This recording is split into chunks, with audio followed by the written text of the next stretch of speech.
What up? YouTube is good. It's been a minute. How y'all doing? What's up? What up? My bad. I came on over an hour late. That's so burnt out. I had to handle some business. I just got back. You know what I'm saying? Visit moms and stuff. So yeah, what's good with y'all, man? I'm just gonna cover a couple I don't think this one's gonna be too long tonight. You know what I'm saying?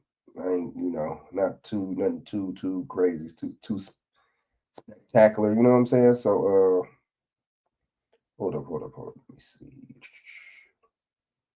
Let me see. So what's up, y'all, man? I'm about to share this out right now. I'm about to share this out.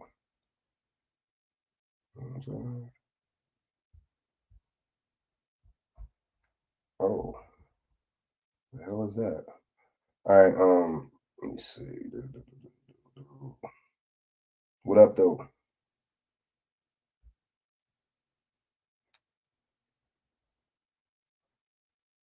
The hell? Hold up.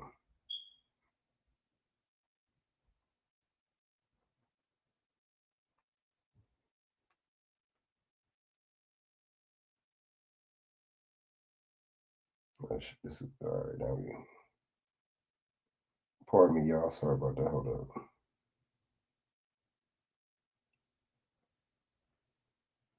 The hell? Wow. Yeah, this is not letting me. I don't know what's going on, man. It's not letting me. This video that I'm live on right now, it's not showing up on my phone. I'm trying to share this to my social media, man. I don't know what the hell's going on. Hold up. And this is so dumb, man. See, that's not cool. You know what I mean? They over here playing games. You know what I mean? Hold up.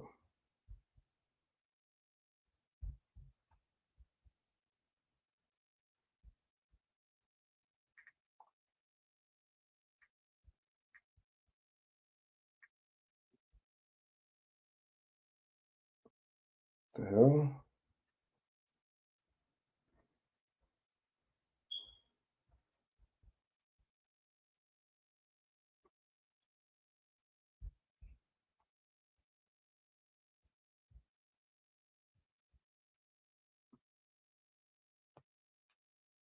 Hmm. Wow. Now, see, this is starting to piss me off right now. You know what I'm saying? I don't know what if it's YouTube or somebody playing games.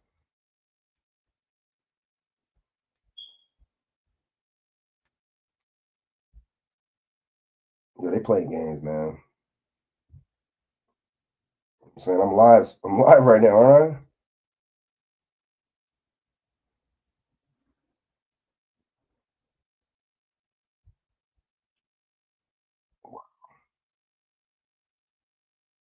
Hold up, y'all. Hold up.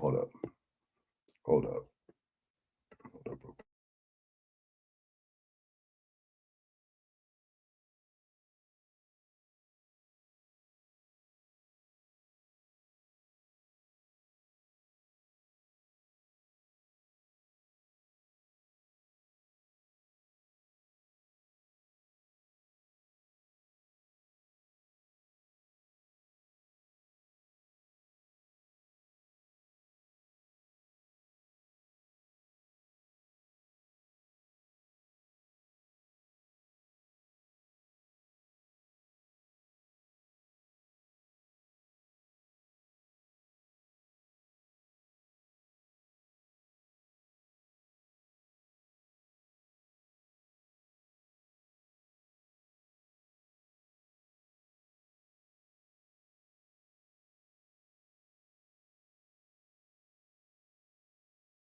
Oh,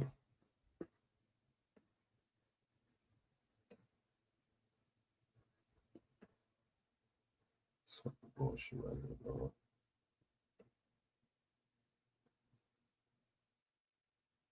Let me try something real quick.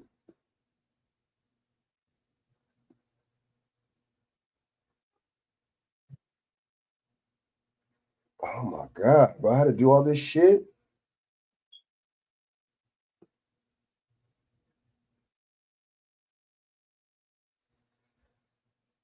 The fuck? All right, hold up, y'all. It's not cool, man. Now all of a sudden, why is my live not showing up live? Oh shit, man. Yeah. Hold up.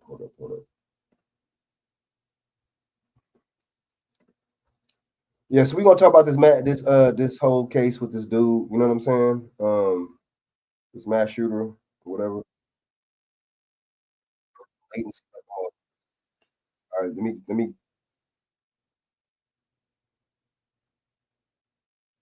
hold up.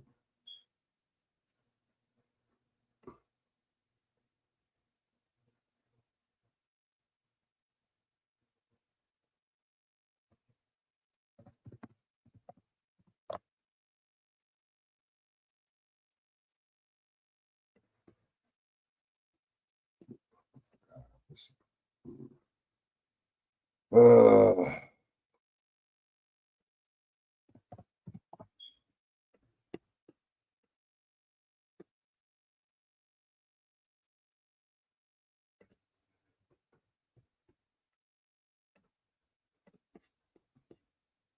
shit's so burnt. Hold up.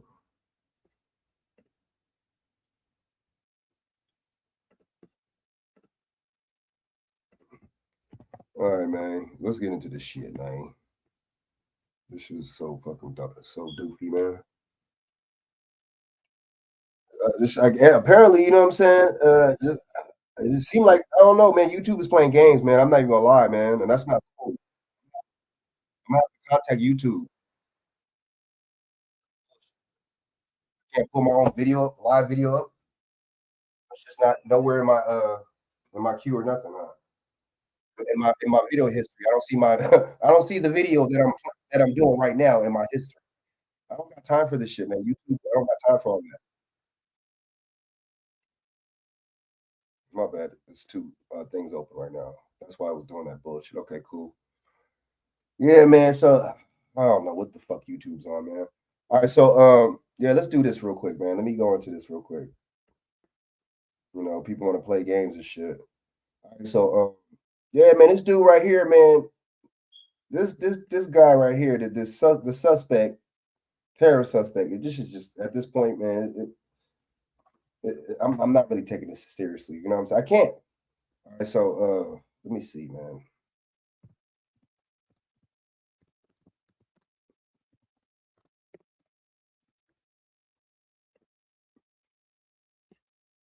All right, so let's do from a couple different uh, news outlets and shit. You know what I'm saying? Hold on.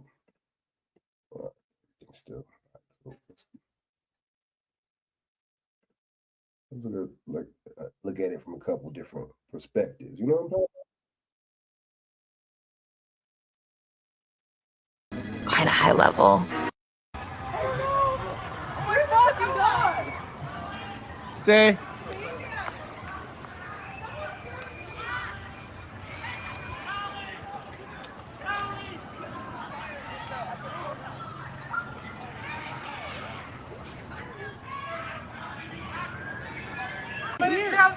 We're here, brother.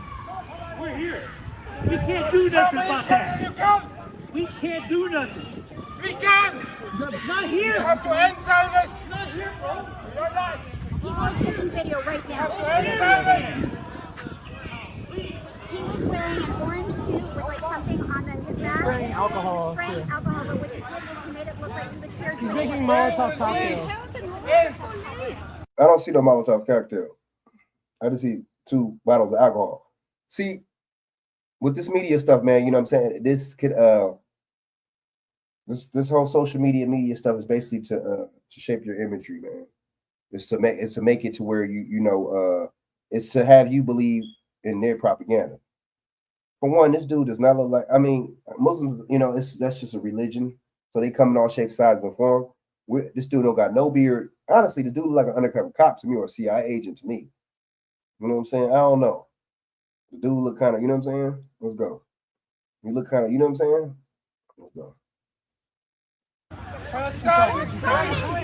And for us, Well, we can't do it when he's got Molotov cocktails on. if you are fighting, you have to. That's what he's got right here. Is Molotov cocktails.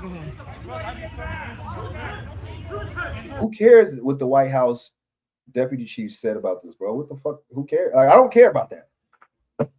So just because the White House deputy chief, like, that's supposed to make this accurate, man, what happened, bro? I want to hear from the people that was there. I want to see some actual footage.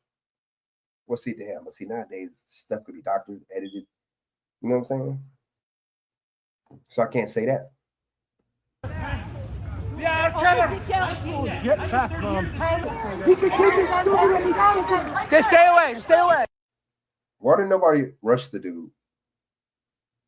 Could I ask a question?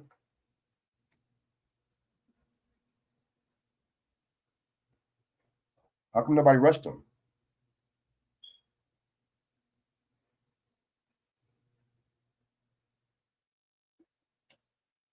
Why didn't nobody rush this dude? He's right there. He's throwing Molotov cocktails right there. And we just happen to wait. Everybody got to wait till the police come, and it all scripted and seen.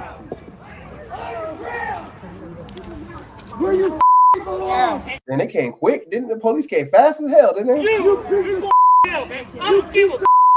You don't antagonize like that. You cause me. He's not. He didn't do anything. Chill.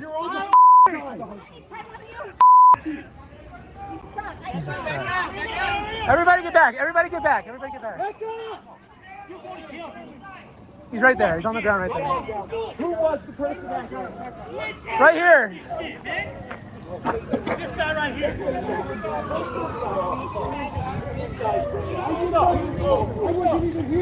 guy is the one that does.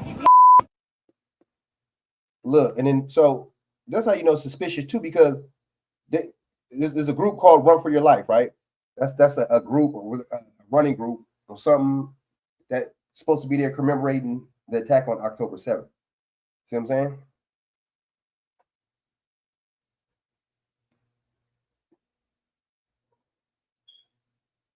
Yeah. Yep. What a coincidence. Why would they be there at that same day?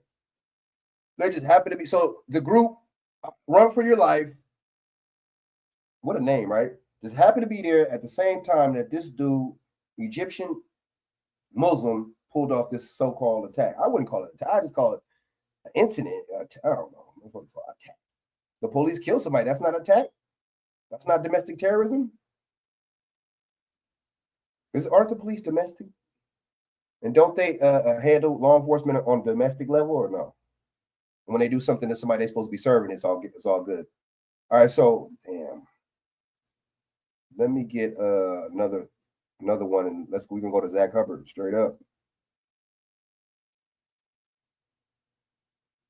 Look at these. Though we have breaking news in Colorado, a man is in custody this morning after authorities say he attacked a group of people in Boulder using a makeshift flamethrower while shouting "Free Palestine." The group was attacked as members were marching for awareness of Israeli hostages being held by Hamas in Gaza.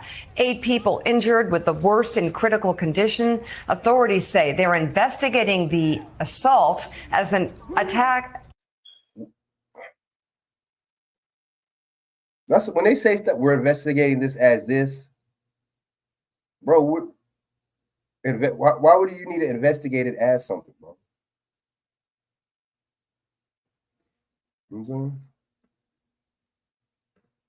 I'm saying? Of terrorism, an act of terrorism. When this call came out today, our officers rushed as quickly as they could somewhere close to the area, and they immediately ran into a chaotic situation where a man was throwing Molotov cocktails and using other devices to hurt people.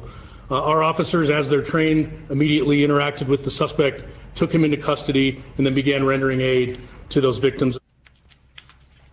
According to Boulder police booking reports, dude has a Muslim first name and a Jewish last name. Oh, let's go. the suspect has been charged with first-degree murder, among other offenses. We are currently seeking clarification from authorities since police have not Why was there no blood? publicly said anyone died following the attack. Let's go right They to got bombed. See, that's how you know this is something's not right about this, because if he just had Molotov cocktails, why would you need a robot bomb detector though? These, I mean. Boulder and NBC News correspondent Morgan Chesky. Morgan, what's the latest on the injured, and are police saying anything more about a motive here? Yeah, they're digging into that. Joe, Mika, good morning. And a tragic morning here in Boulder. We know as for those 8 victims injured in this horrific attack, they range in age from 52 years old to 88 years old. And authorities have said that there are 4 men and 4 women, all of whom were taken to nearby hospitals to undergo treatment. We do believe at least one of those victims is in critical condition. The injuries are primarily significant and severe burns as a result of what this lone suspect, 45-year-old Mohammed Solomon, was using. And authorities say it was a makeshift flamethrower combined with some incendiary devices they describe as Molotov cocktails. A combination of those 2 items is what he approached the group. Bro, I seen. See, this is how you know these people be lying, right? Fabricating these stories. Why, when whatever record? Why didn't they record him with the? I ain't seen a little bit of flames on the floor. I seen somebody on the floor. And I seen him with 2. My thing is, how you have 2 things? If you're making cocktails and if you're throwing them, why do you still have 2 bottles of alcohol in your hand? See, damn, we don't. Group here that was gathering near this popular outdoor mall in Boulder to take part in a weekly peaceful rally that they hold every Sunday afternoon to essentially honor the hostages that remain in Gaza. And this broke out around 1:26 p.m. when the first 911 calls went out. And authorities say that they arrived and it was a chaotic scene with multiple people suffering significant burns and this suspect walking around carrying bottles filled with some sort of unknown liquid, shouting at them, antagonizing them. Fortunately, bystanders were able to treat multiple victims on the ground until authorities could move in and take that suspect into custody. As you mentioned, Mika, he does face murder charges in addition to a litany of others, and he is in custody as of right now. But his motive, as investigators try to dig into his social media history, still remains unclear at this hour. Mika? NBC News correspondent Morgan Chesky. What you mean, bro? You got all this information. This is how you know this would be BS, right? Why do you? Oh, we're searching for answers on the social media, and we're searching through this and looking through social media. Why don't you just question the motherfucker, bro? You have him; he's still alive. And see, that lets you know something ain't right.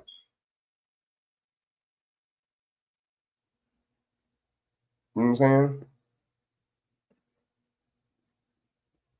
That lets you know something's not right.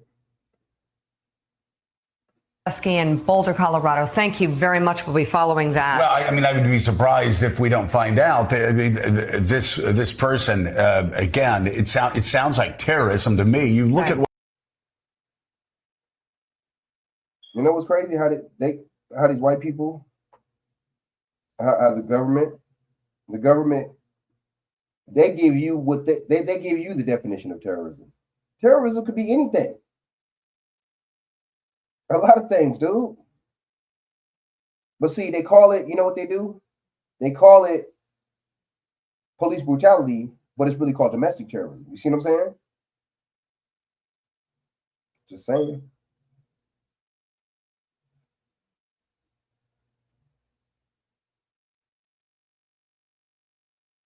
Yeah, I'm going to have to contact YouTube. This is not cool. I can't even find what's happened over the past couple of weeks. It's just absolutely sickening. You look at the young couple who was engaged, a Jewish couple who were slaughtered last week in Washington, D.C. And now here you have seniors that are marching to remember hostages that have been taken, brutalized, some raped, savaged by Hamas terrorists. And you have senior citizens that are out marching simply in Boulder, Colorado to remember those who are still being held hostage by the terror group Hamas and by other terror groups. And they are attacked. They're savage. It is. If this isn't an act of terrorism, I don't know what is. We'll see what happens moving forward with the FBI and the investigation. All right, another.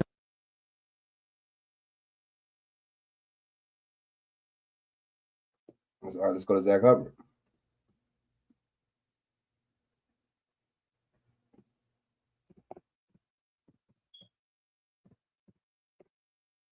Right there.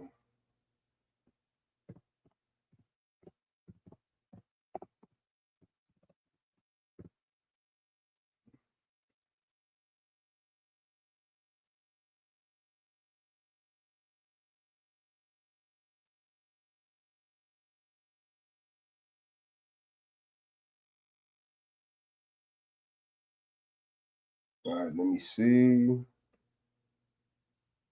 Let's see what's going on there.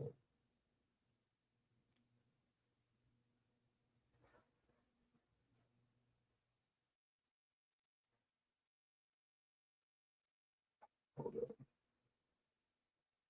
Oh yeah. Let's do this one right here. Hi, my name is Dr. Abirachiku Njoku. Definitely one of the things that I've seen. Welcome back, Truth Seeker. The story has evolved since yesterday. The Islamic extremists who attacked the Jewish pro-Israeli protesters at the Jewish Community Center in Boulder, Colorado, has been named as Mohammed Solomon, reminding a bit of Soleimani in that whole debacle. But they're also saying he was in the country illegally. And today ICE is announcing their biggest illegal immigrant crackdown. But think about the day of this attack, right? Sunday, June 1st, 6-1. Mohammed Solomon, 61. And remember, 61 is not an arbitrary number. This practice of coding numbers into words, which comes from Kabbalah, is called gematria, and it means geometry in language. And in sacred geometry, the number that represents God is 61, because the flower of life, the symbol that all other shapes come out of, or I should say the shape that all other shapes come out of in sacred geometry, is made out of 61 overlapping circles. Within English, Jesus equals 61, cross 61, church 61, Christian 61, Christmas 61. Not an arbitrary number, and this story has everything to do with religion, and religion has everything to do with people's belief in God. And for a lot of people, it becomes their ego, and then people who don't have the same beliefs as them, they don't like them, they hate them, sometimes they kill them, they go to war with them, sometimes they throw fire on them. That's the story in this case. But all of the media is also referring to this with the phrase targeted terror attack. They're all in unison. It doesn't matter if you're watching MSNBC, Fox, CNN, ABC, NBC, CBS, BBC. They're all using the phrase targeted terror attack. This came exactly 86 weeks after Netanyahu declared war on Hamas, which was October 8th, 2023. Notice in gematria, targeted terror attack 86. And some media is referring to his full three-part name, Mohammed Sabri Solomon. That's his full name. When you run the alphabetic order in reverse, it's 108. What day did Netanyahu declare war? October 8th, right? 10-8. And keep in mind, that's a spiritual number too. That number shows up in a lot of, prayer beads, sun salutations. The word geometry itself equals 108, forwards and backwards. You can run the alphabetical order forwards and backwards. Remember, it has to do with the sun, moon, and earth. They say the diameter of the sun is 108 earths, and from the earth to the sun is the diameter of the sun 108 times, and the diameter of the moon to the earth is 108 moons. They say that's how you get that perfect symmetry for eclipses. But yeah, interesting numbers. And we all know what 86th means. I mean, everybody in the world knows what 86th means, except for James Comey, who did his 8647, 8,647 days after 9/11. But yeah, the other part of this is how it happened right before Shabbat. And if you're new here, these are the 4 base ciphers of the English language: alphabetic order, reverse alphabetic order, both orders with numerology. Again, all of these ciphers are alluded to in Manly P. Hall's The Secret Teachings of All Ages, written in 1926. I wrote a book about this. Well, I've written a couple books about this now. Should have written several books about this by now, but I just won't finish anything that I've been working on. Anyway, Wait, stop. You're not gonna accept that ridiculous offer for your car accident, are you? What do you mean? The insurance company? these are the 4 base ciphers. You see how Shabbat has the 83 connection, as does anti-Semitism, as does Boulder, Colorado, as does Colorado alone. You might recall that was a big number in the Colorado taking Trump off the ballot and then reinstating him, and people shooting up the courthouse. You might recall that. But notice also how Colorado, which is the 38th state, does equal 38. Like, oh, I left it off there. Unbelievable that I left it off there. The word fire also equals 38. And you see how Shabbat's 25, fire also equals 25. And you see how Boulder, Colorado is also 70, fire's also 25. I showed this in yesterday's video on this. This is part 2. But yeah, fire in the base ciphers, 38, 20, 70, 25. From left to right, that's how I'd read it. It would be 38, 20, 70, 25. And like I said at the beginning of the year, expect a lot of fire stories, probably a lot of wildfires in 2025. Well, that prediction's been dead on the money because they're saying this is the worst year for fires in a long time. We're starting to get some of that Canadian smoke in the air where I am right now. It's real bad in the middle of the country. I got family in North Dakota. Said it's messing up their crops. But yeah, this also did happen on a date with 52 numerology. 6 + 1 + 20 + 25. You can see anti-Semitism's that way. Terrorist is also 52. Think about the Osama bin Laden story on May 2nd, back in 2011 on 5/2. And that 8-3, that recurring pattern, the zip code in Boulder is, or at least where the Jewish Community Center is 80303. They also said a Holocaust survivor was there. They said a Holocaust survivor was one of the people harmed by this fire attack. And I've talked about this many times. The word Holocaust means burnt offering. Burnt offering. And it does equal 70, like Boulder, Colorado, like fire. And they all have this 70 connection. A flamethrower and Molotov cocktails. And just the whole Molotov cocktail, you know, that's something that comes from Russia. And of course, Ukraine and Russia are warring right now. And a lot of people in Israel, their ancestry dates back to where that war's happening in ancient Khazaria. And we all know about the ritual with the money that was proposed, the $95 billion on Small Mustache Man, and how Biden signed off on it on the 201st day of the war in Israel.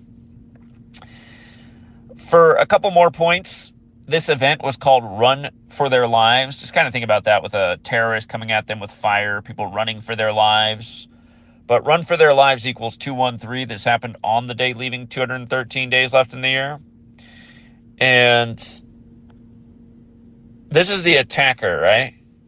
Does that not look like an undercover cop to you? Because I look at this guy, I'm thinking, we've seen this before. If you remember the London Bridge attacks years ago, a lot of us lost our channels over the London Bridge attack. And the reason we lost it is because we all shared the same video footage.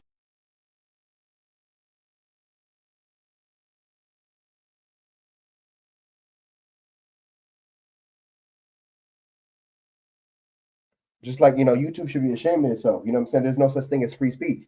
That's why I have 0 views right now. That's why I can't even click right now. I can't go on my YouTube in my page and see my live video on right now. I can't do it. It's not showing it. So guess what? A lot of other people won't see it. If I don't even see it. Like, what kind of, come on, man. I'm going to have to, YouTube, that's not cool, man. Y'all doing me like that. That's not right, man. I mean, I didn't violate no kind of policies, man. Y'all, come on, man. Y'all over here playing games with my channel. Oh, duh. You know what I did? It ain't YouTube. My bad, YouTube. It was me. I put it on unlisted. But you know what's crazy? I've seen a lot of YouTubers tell me to put it on unlisted, and I'll get more views. So this is what we're gonna do. We're gonna try this video on unlisted. We're gonna try this video on unlisted today to see how the views and everything are. You see what I'm saying? And I gotta look more into the thing on how when you're unlisted, how that works with the demographics. You know what I'm saying? How people would find the channel. You see what I'm saying? But my bad, YouTube, man. Y'all good, y'all straight. You know what I'm saying? We good. All right, so this dude is an undercover cop. He got the shade. Why you got the glasses on like that? The shades on. Footage, which he looked like a cop. He looked like a CIA agent. Was not doctored. It wasn't in this age of AI where you can just make up fake videos. It was captured. The police in London were changing into costumes that were the terrorists. We shared that footage and Google deleted our channels for it. So, yeah, this stuff does happen where police do dress up as the perpetrators. And not to mention, CNN even showed this to you years ago, how police perform drills in communities to simulate a realistic situation where they got to take down a bad guy. And I showed this footage years ago on CNN where they showed how they do it in malls, theaters, schools, public places to add to the realism. And they said a lot of times they don't notify people that it's actually just a drill. If you want to go back and look at when CNN ran that story, it was the same time there was the Planned Parenthood shooting in Colorado. And God, what community was that in Colorado? Something Springs, I think. Colorado Springs, is that the name of the town? I think that's what it was. But it was around the same time that happened that CNN ran that story about the simulated drills and how officers do dress up as and play the part of the other characters. But I look at this guy and I'm like, God, this guy looks... That doesn't look like a Muslim to me, man. Clean shaven? That's military police. I mean, most Muslim guys that have beards. And, not crop top, bleach hair with their little, cop-looking shades. I mean, come on, man. Yeah. Yeah. They know we fall for anything. Shout out to Zach Hubbard, man. Salute to him. I'm playing one more video I just seen. So what's this all about, right? Let's check this out right here. And I'm gonna go to couple more little topics, man. I'm out of here, man. Here's paper and here's a pen and you should write it down. That's called Steel Hunters. Is a new Mac hero shooter for PC. 79 this year. And I think that's the reason we're getting the extravagant, budgeted military parade for the Orange Goon's birthday. And of course, this is after Doge, where they were trying to save the taxpayers' money. Yeah. Well, see, and look, of course, after Doge came... I'm going to keep it 100 with you. Why would these billionaire motherfuckers try to save you money, bro? The taxpayers. Aren't they? They rob us every day. Why are they trying to help you when they rob you every day? I guess. Let's go. The $1 trillion military budget. Burglar. And then the like big, beautiful bill, which... The burglar sending you furniture. The burglar sending you shit from Amazon. The burglar doing that. Does that make any sense? The burglar doing that? Yeah. Which is more bloated than any bill before it. New estimates that it could cause... God, I forget if I can get dyslexic. It was either 30 trillion additional spending over the next 50 years, or was it 50 trillion over the next 30 years? That's assuming that they don't change things in that time, which is kind of stupid because they always do. But the point is astronomical spending, which is astronomical waste, which is also astronomical profits for the central bankers that own puppets like Trump. But yeah, look at this. The $45 million parade budget includes $16 million in repairs for planned damage to the streets that the parade will go down. And why is the planned damage? Because they're running tanks over the streets. Of course, roads are not built for heavy tanks that cause damage in their wake. But yeah, $45 million also for the guy who was formerly number 45. Remember how he was called president-elect for the first time around November 9th, 2016, the anniversary of the fall of the Berlin Wall, where in gematria, Berlin Wall equals 45. Recently, his ex-wife fell down the stairs and died 45 years after their marriage. There, of course, there was the hoax last year on July 13th that all the TARDs fell for 45 days after JFK's birthday anniversary. Of course, that got the other Kennedy Secret Service protection. Junior, who has the same birthday, or his father had the same birthday as Joe Biden, November 20th. Anyway, here's the reason they're doing this for his 79th birthday with a $45 million budget. You got to know gematria, the Kabbalistic practice of coding numbers into words. That's how your government works every day. Notice that Society of Jesus equals 79. That's the Jesuits, the military order that serves the Vatican. And remember, Pete Hegseth, he was picked on the Superior General's birthday, November 12th, showing you who really runs the nation. Pete Hegseth, one of the many Fox News contributors to become the puppet Trump administration. Again, you got Janine Pirro and Dan Bonagino, who now says that everything was above board with the P3DO, what's his name? Epstein. But yeah, notice, Society of Jesus 79, within their logo is the Templar Cross, Knights Templar 79, the old military order of the Pope. Are they the old order? Again, when Bush was in office and we invaded Afghanistan on Templar Day, he referred to it as a crusade.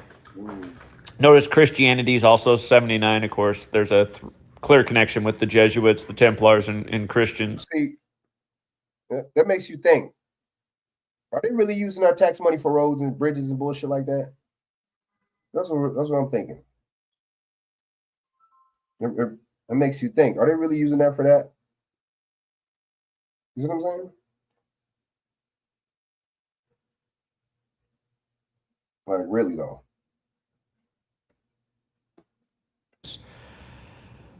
Some people would say, well, the Catholics aren't really Christians, but of course, they're responsible for the Christian faith as you know it.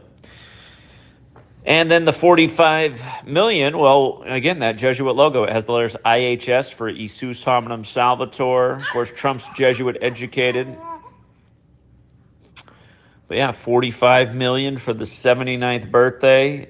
The Jesuit logo is the Templar Cross, the letters IHS right below it. Think about it. And with regards to 16 million planned for street repairs, what century were the Jesuits created in? The Jesuits were created in the 16th century. So, yeah, just another reminder who really runs the show. And yeah, that's again, if you haven't read the details, they're saying that's what the 16 million's for, the planned cost of repairs. Think of all the communities in the U.S. that have just been in need of some kind of help for just decades, and they've watched U.S. taxpayer money be sent off to all corners of the world. Never had a single intervention. They'll see a story like this, and they'll be like, "God, imagine if our community got 45 million. There might be a few opportunities here for people to finally change their lives." Ooh. Even 16 million instead of street repairs. Give us a community center. I'll be saying that, dude. I'll be saying that. It's funny. Godly. He ain't a Sagittarius, but he be like, I be thinking like, a lot of times we be on the same wavelength. I be saying the same thing about our so-called community. Well, we don't have a community. I be saying the same thing about the neighborhoods, drug-infested neighborhoods that we lived in, right? You know what I'm saying? Some of us live in or lived in. You see what I'm saying? Build a rec center, man. Build a community center. It's really not hard. So it's really simple. Build something. You know what I'm saying? I don't know, man. You know, that could you know. I mean, they took Big U down, and he was helping the youth, right? A lot of people was going through college, graduating, going to the NFL because of him. A lot of people was just going to college, period, getting an education because of him. Snoop Dogg, same thing. So it's like, but why does it take a celebrity to step up, though? You know what I'm saying? Why does it take somebody? Isn't that what the government's supposed to be doing? And see, they got us so twisted to where we think that the government is not supposed to be serving us. And they got it so twisted to where they got us on that independent mindset to where they think, oh, we got to do for self. Yeah, but at the same time, that's what the government's for, dude. I don't know, man. I just think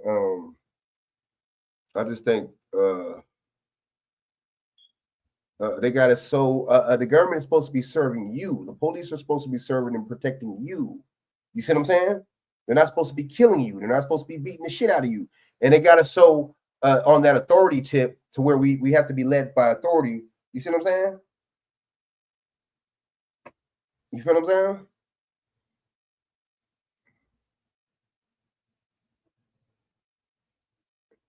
To where we feel that we got to, you know what I'm saying?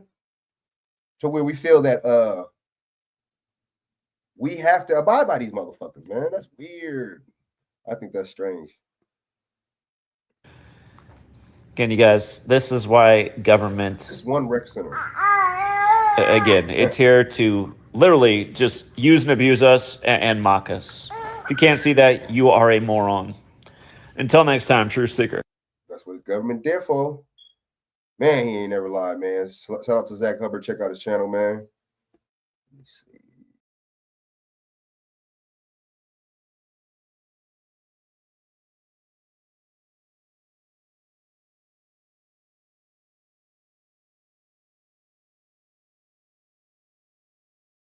Oh,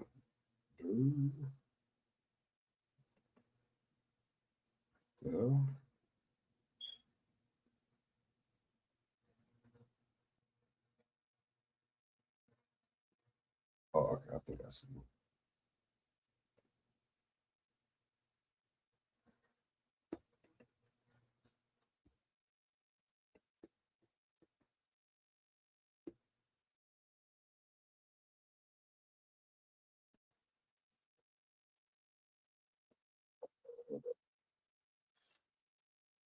That's hard like this. Ooh.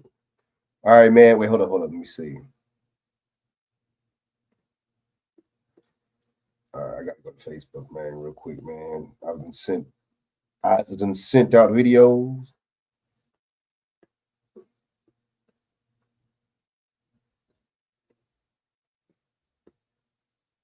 All right, let's do it, man. This Jew. All right, so look.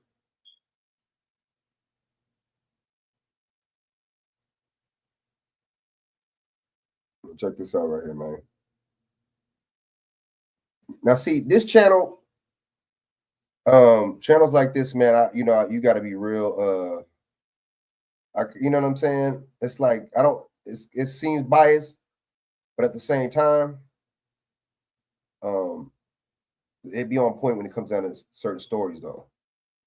You see what I'm saying? So let's this, and they going into Peter Thiel. You know what I'm saying? So let's go into this, man. I got a couple things. On a free press. Please support our independent journalism at democracynow.org/give. So I mean, it's all about control. You know what I'm saying? Even with this Doge and this now it's now it's not Elon Musk no more. It's Peter Thiel jumping in. See, that's the thing I was telling people.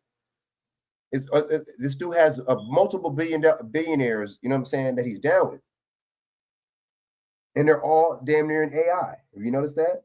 Three or four of the four of the top AI dudes he is down with right now. Bro, that's very interesting. So it's all about automation. It's all about AI. People displacing people off job. I'm telling you.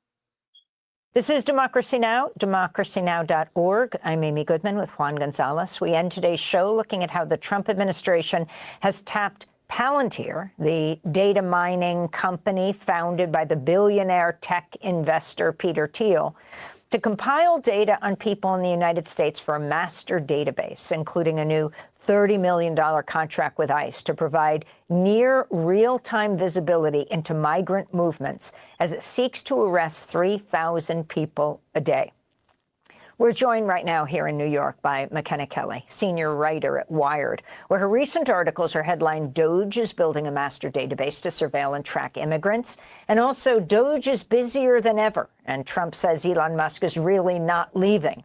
So if you can lay out what we know about this master database and Palantir's contracts with ICE. And let's be clear, we just mentioned Musk leaving, but actually not really, right? Musk and Thiel founded PayPal together, these two billionaire bros, tech bros, and now Thiel's company, Palantir, what it's doing. Yeah, sure. So just a few months ago, we started hearing about databases within DHS and IRS, SSA, across government being linked together. The purpose at the time was very unclear, but from my reporting that I've done with my colleague Victoria Elliott, we've learned that it seems as if this is a process to mix data from government agencies that immigrants often report to. So IRS and tax data, all these kinds of things that can track their most recent addresses and things like that into one database that already, USCIS has a tremendous amount of data on anyone seeking,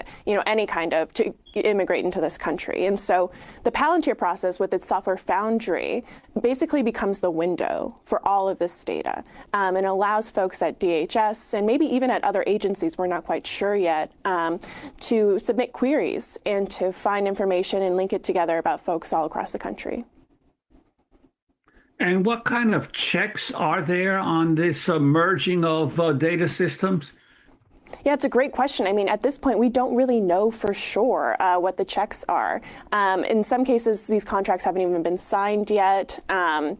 And right now it's a big idea that is playing out within agencies, individual agencies. So we've seen it, this unification of data process happening at IRS. There's been some discussion about bringing it to SSA and DHS, but it's still very much cropping up in individual agencies, and we haven't really heard exactly if there is some kind of master plan and how that could be regulated and what oversight would look like in this case. And for those people who are not familiar with Peter Thiel and his Palantir Technologies, could you talk a little bit about his history and viewpoints? I mean, there was one article that said that he's a big believer in Armageddon, and he has insisted that the enemies of the West will prevail unless software developers work more closely with the American government to produce AI-powered military capabilities. Sure. Yeah. So Peter Thiel got his start, decades ago during the dot-com boom with Elon Musk and David Sacks, many people who are now in the government. David Sacks now is this AI czar in the White House. And so they made a ton of money building PayPal.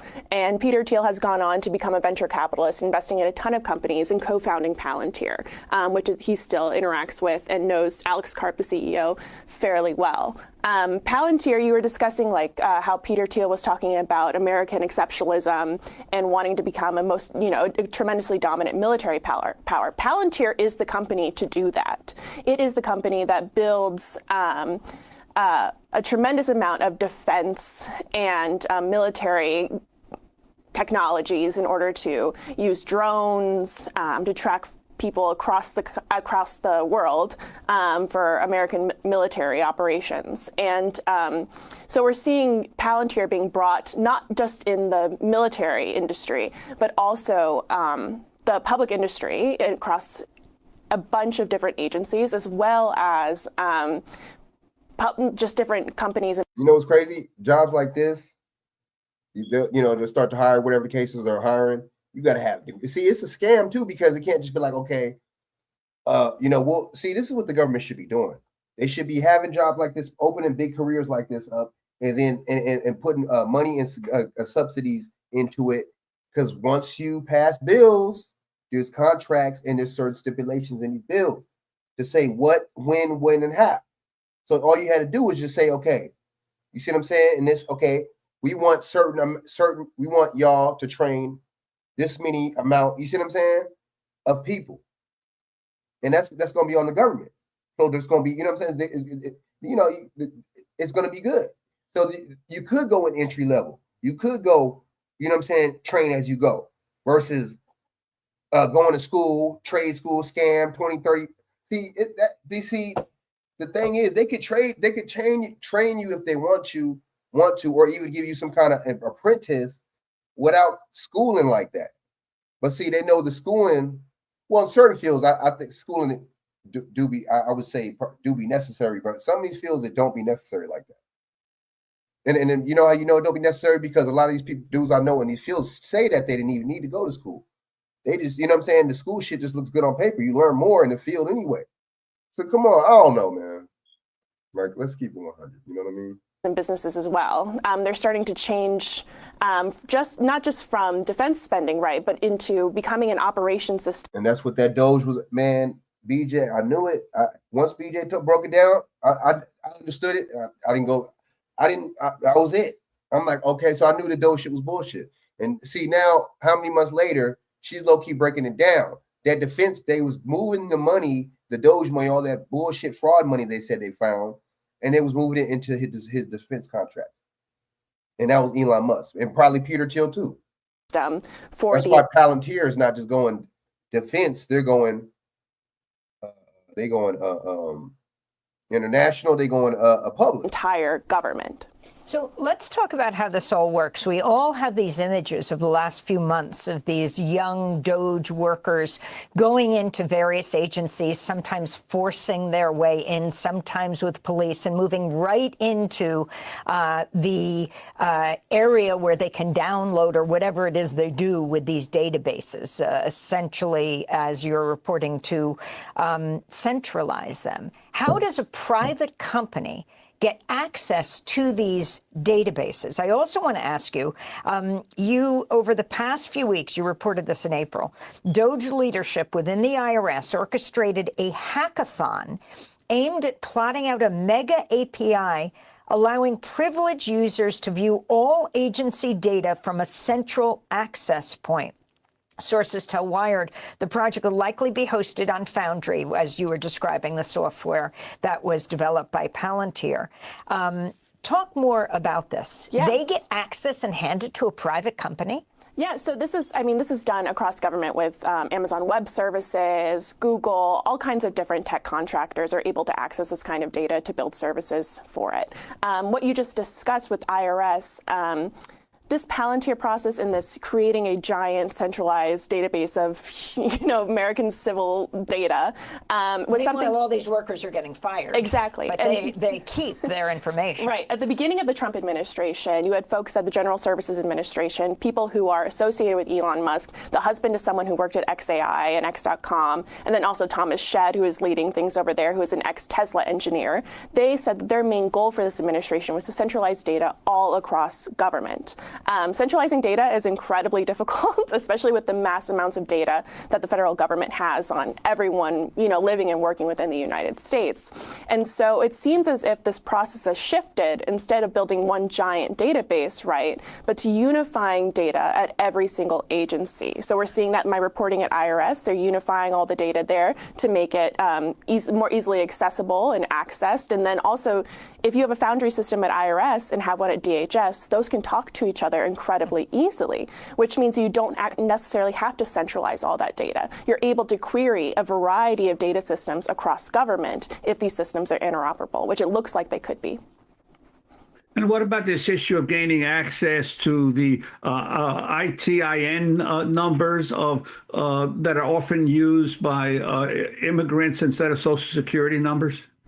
Yeah, so the IRS has a tremendous amount of data on anyone who reports income, right? And so the IRS data is really, really important because it has oftentimes the most recent addresses for workers in the country. So if you're trying to find someone who is operating in the, who's trying to become a United States citizen, who has applied and done the USCIS online portal, oftentimes, even if they move around, right, the IRS will have the most recent data on how to locate them. And that is why this system could be incredibly powerful if it plays out the way that we expect it to. And in the last seconds we have, playing around with voter rolls? Yes. That was something that I was able to find in my reporting at IRS. It sounds as if, from the sources who spoke to me, that they were able to download voting data from countries and from states including Pennsylvania and Florida. Antonio Gracias, who is a close friend to Elon Musk, is running that operation at SSA. And even in a recent podcast, he said that they were able to, cross-reference data within SSA and voting record data across, the country in order to identify folks who may have voted imported illegally. Now, we don't really have a lot of information from what they found. Man, these people is clowns. But yeah, so basically this is not just gonna be for immigrants. All right, this is not just gonna be for immigrants. They're gonna be watching this is gonna be one big database. They're gonna be watching everybody. That's not good. That ain't good. They're gonna be watching. Damn, some more control. You know what I'm saying? More control. More control. Yes or no?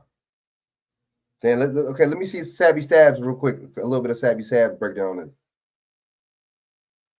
Let me see a little something.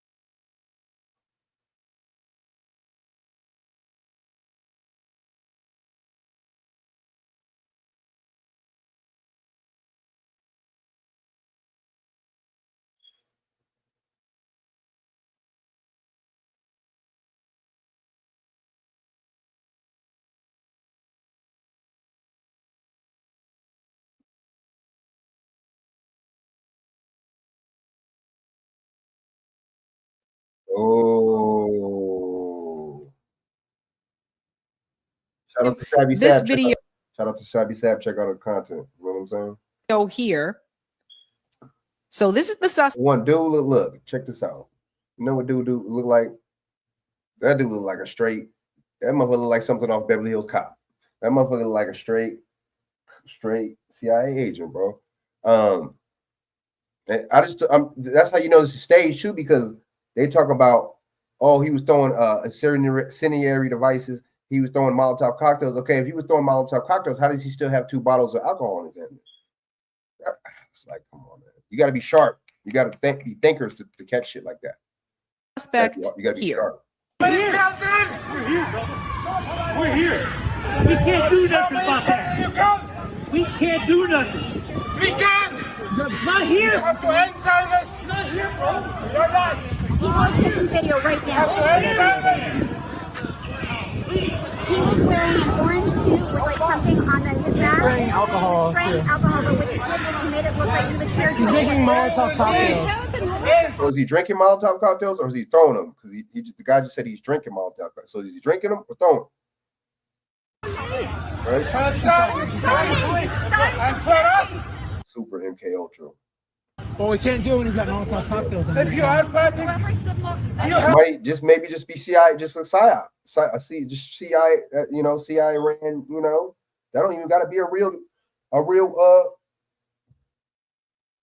he looked like law enforcement to me. That's why I said that. That's what he's got right here is Molotov.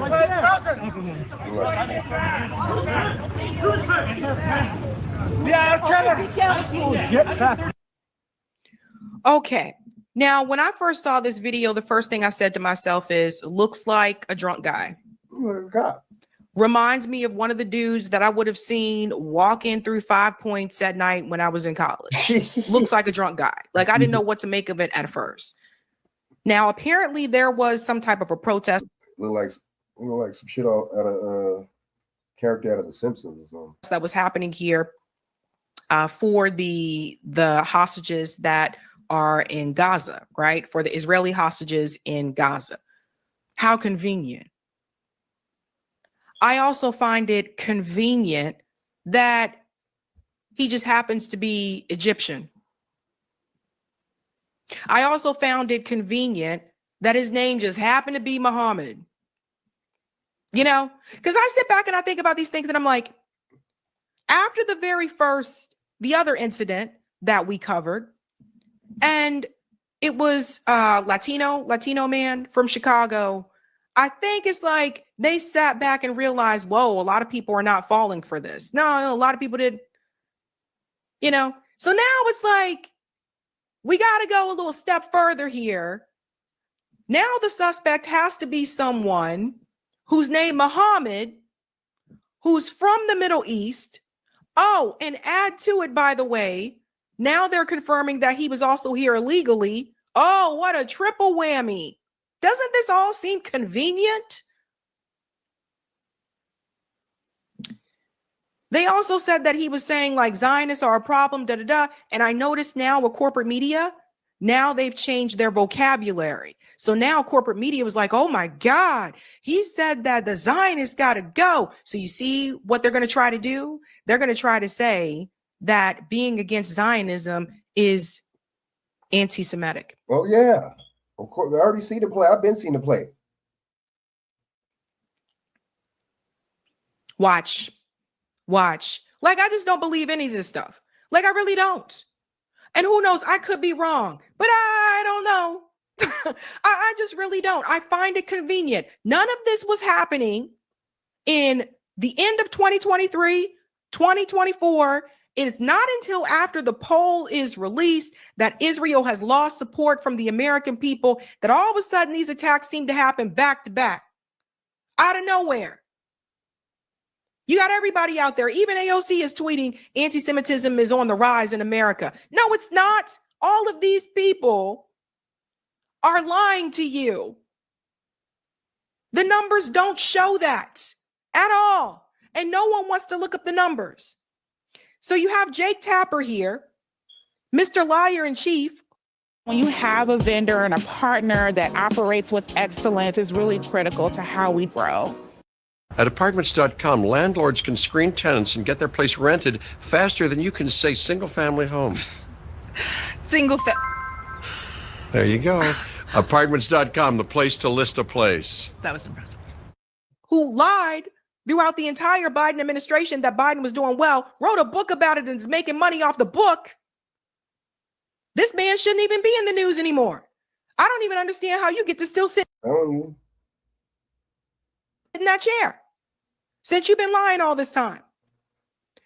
He's eating this up. By the way, both corporate media outlets are eating this up. Fox News is eating it up and CNN is eating it up. Listen to this. The latest act of horrific anti-Semitic terrorism in the U.S. In Boulder, Colorado, yesterday, an Egyptian national in the U.S. illegally has been charged with 16 counts of attempted murder, plus a federal hate crime charge. Police say that the man used Molotov cocktails and a makeshift flamethrower to burn people who were peacefully marching in support of hostages being held by the group, the terrorist group Hamas. He injured 12 people. 2 of them remain hospitalized. Investigators say that the suspect, Mohammed Suleiman, told them he'd been planning the attack for more than a year. And he, quote, wanted to kill all Zionist people and wished they were all dead, end quote. CNN Shimon. So now all of a sudden it goes from the person said free Palestine. That was with the DC incident, to the person said they wanted to kill all Zionists. Do you guys see don't you find that very strange? Oh, very strange. It's like almost like they're trying to hit on all fronts, right? They said he's been planning this for a year. Really? That's another thing too. How do you know? So did he say that he was planning this for a year? Because y'all said that y'all was trying to find some more information. So, and y'all couldn't find anything. I mean, else I don't know. Did y'all find? Was this was this some paperwork y'all found, or I don't know, man. This don't make no sense. It don't add up to me, man. I just don't. You know. To throw bottles. Prokopis is in Boulder, Colorado. The suspect just appeared in court. Shimon, tell us what happened. Yeah, Jake, it was a very quick appearance. This is his initial appearance where he made this appearance before court. He did it from jail, so he didn't even have to physically come to the courthouse. But he's in on a $10 million bail, so there's no chance that he's going to get out, and he's going to be back in court on Thursday here in Colorado. That's how you know this is BS. Why does he even have bail? Where they're going to officially file those several charges against them for this horrific attack. You can't get stuff like this past me, man. The suspect also faces a federal hate crime charge. Yeah, there is, and that is a very significant charge against him, that federal hate crime charge. He could potentially face more charges from the Department of Justice, but that was also filed today. So you have the state charges now, and then you also now have this federal hate crime, and the FBI and DOJ are continuing to investigate those acts as well. So they're working together with the Boulder police as this investigation continues, Jake. So let me just add something here. I really do feel like this is a way to put fear into protesters, making people feel like they shouldn't protest or they can't protest.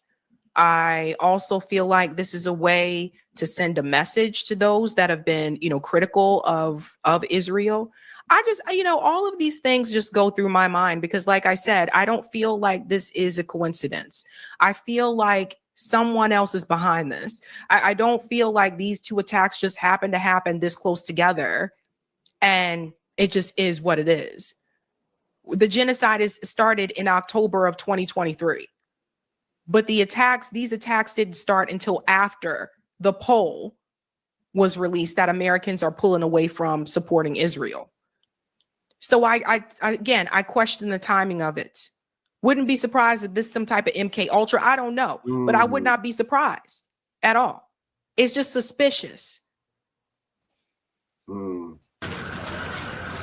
What happens next? What's the next step, Shimon?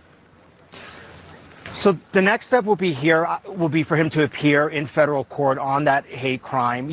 Generally what will happen is perhaps maybe the state case will go first. But the thing right now is about the victims. 2 of the victims, Jake, remain in the hospital. There are several other victims who were released from the hospital. There's that 80-something-year-old Holocaust survivor, very significant, a pillar, a woman of this community that everyone knows, who is such a strength. Coincidental, the Holocaust survivors have to be there too.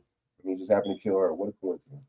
To this community, she was injured. Her daughter was seriously injured. Oh, the daughter too. Oh. As well, and everyone that I have talked to in this community today, this is the woman that everyone talks about because she is here. She's been walking in these walks every week, and to have her attacked in this way has really shaken many of the people. On Sunday, Jake, here in Boulder, there's supposed to be an Israeli festival, so we're going to see an intense amount of security as law enforcement prepares for that festival, Jake. So let me chime in here for just a second. Do you remember the 3 Palestinian guys that were shot in Burlington, Vermont? Remember that? Notice you didn't see wall-to-wall corporate media coverage about that. Right? It was mentioned, but they weren't talking about it as much as they're talking about these, right? Remember that? Remember the 6-year-old Muslim boy that was killed by his landlord? Where was that same type of energy? Because you see, Jake Tapper is a part of this as well. Jake Tapper, Dana Bash. Jake Tapper is still spreading lies about beheaded babies on October 7th. He's still repeating that lie. They all work for the same power structure. They're all a part of this lie that is being told. They're all in on it. So I just found it very convenient, and you'll see here when we get to the Fox News segment, because I want to show you that both sides are discussing it in this way. Listen to this. We have some new details. Federal authorities releasing the charges for the man accused of setting 8 people on fire in that targeted terror attack in Boulder, Colorado. Officials say he's now being charged with a hate crime that's federally. And this is what they found. They found at least 14 unlit Molotov cocktails on his person, along with that makeshift flamethrower. The Molotovs comprised of glass wine carafe bottles or ball jars containing clear liquid and red rags hanging out of the bottles. He made these himself. In fact, it says that he researched on YouTube how to do this. And later, during an interview with the officials, the suspect stated outright, and he's talking, he stated he wanted to, quote, kill all Zionist people and wished they were all dead. So does everybody see what's happening now? Now the word Zionist is going to be an issue. So just a couple of weeks ago, it was the phrase free Palestine, what they said was anti-Semitic. Now it's going to be Zionism is going to be the problematic thing. And before you know it, you won't be able to say anything to criticize Israel altogether. Now, thankfully, there are quite a bit of you that watch me that are not falling for this BS. Appreciate you, fam. Most people that I know I've spoken to in real life are not falling for this BS. It's very suspicious. It just, the timing of all of this, adding it all up, right?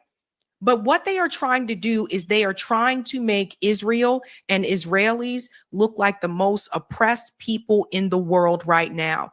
And in order for them to do that, they believe if they continue to have these incidents, however they came about, if they continue to have these incidents where it looks as though there are attacks on people that are Israeli or are Jewish or support Israel or whatever, then they'll be able to say, aha, look, everybody, we told you that there was increased anti-Semitism in the United States. When the numbers and the data don't show that at all. That's the plan. So they believe that out of this chaos, there will become more sympathy for Israel. There are people who believe that. There are people who believe that out of chaos will come peace.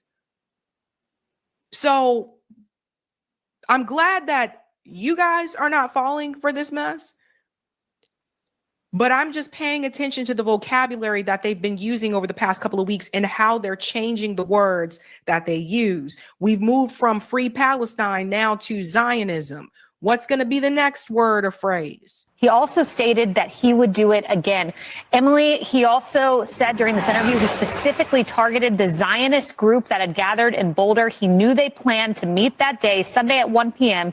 He arrived at 12:55 and waited for them. I love that he also said that he's been planning this attack for over a year, but he wanted to wait until his daughter graduated because he gets to make that choice. Oh my God, man. Y'all really. But what about the choice of the Jewish victims who don't get to make a choice when they are attacked or don't get to make a choice if they die, which by the way. See, this is how you know, look, I'm gonna break this down. That's how you know a lot of this is all this attacking and all this is BS. If you're only 2% of the population, how are you getting attacked 50-60% of the time then? You know what I'm saying? And I thought they said black people were commit 50% of the crimes. How is that the case if black people aren't attacking these Jews then? Damn.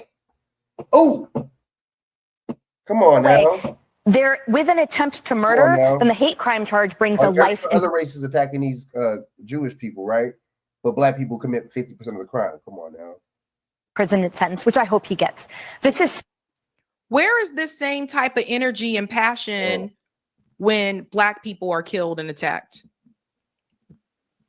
And then don't get me started on CNN either, because CNN, you guys, you'll pander to it, or you'll do it as a political, a political thing for you. CNN, you'll talk about it in a way that makes it political and say, see, this is why the Republicans are so bad. Vote for the Democratic Party. Fox News, you'll talk about it in such a, well, maybe they shouldn't have been resisting. Oh, maybe they shouldn't have been there. Oh, geez, gods, or that's not how they actually died at all. Either way, it's very clear that both of these media outlets, there is one group that they prioritize. Everybody's seeing the connection now. Where was that same passion? You don't have it, right? People are talking about like hate and anger and all those types of things. Where is this same passion towards Klansmen that still exists? Where is the same passion towards neo-Nazis that still exist? They know that they know they was against us, the Klan and all that. We give free reign to whoever go against the Negroes. We give free reign to whoever go against the Negroes. When they kill and hurt black people, where is the same passion? Because see, you have to be careful about the news, and you have to be careful about newspapers, because they would have you believe these things don't happen anymore. That's a damn lie. And there are many people that can tell you that still live in the South, that live in those sundown towns, and let you know the Klan is still very much alive in this country. Some of them wear suits. Sometimes they're doctors, sometimes they're lawyers, sometimes they're judges, but still very well alive. You never see that type of passion there. They have that type of passion for supremacists. Yes. Yep. What Israel has become is a supremacist state. And that's what both channels support, by the way. CNN and Fox News, they support it. So foul. They be having the plastic surgery. They be looking, you know what I'm saying? It's fake as hell. You know what I'm saying? The eyelashes, these reporters. But see, that makes sense. I got to come on here looking fake and phony so I can report fake and phony news. That makes sense. If you think about it, that makes everything's a facade. You know what I'm saying? Hunger Games. You see how them people looked in that movie? The rich people, they look weird as hell. But you know what I'm saying? But this is weird shit that we're promoting, though. It's BS that we promoting. It's propaganda we promoting. You know what I'm saying? And he also said that he learned on YouTube how to make a Molotov cocktail. Oh. This is what is being fomented right now. That someone has the audacity, the ability, and the actionable information to Molotov cocktail and then flamethrow against peaceful Jewish citizens and gets the luxury of doing so after his daughter graduates, after he drives across the country and builds his Molotov cocktail with gas at the gas station. This is absolutely unacceptable. We know that there are questions surrounding his identity, given that he's for some reason 21 on his identification. He shouldn't have been in this country, and now people are suffering for it horrifically, including a Holocaust survivor, as you pointed out earlier. And you mentioned unacceptable. You mentioned he planned this for more than a year. Yeah. So think about that. You know, he's given a work authorization. He overstayed a visa. Okay, so again, it's interesting to me. You guys believe this guy planned this for over a year to throw bottles?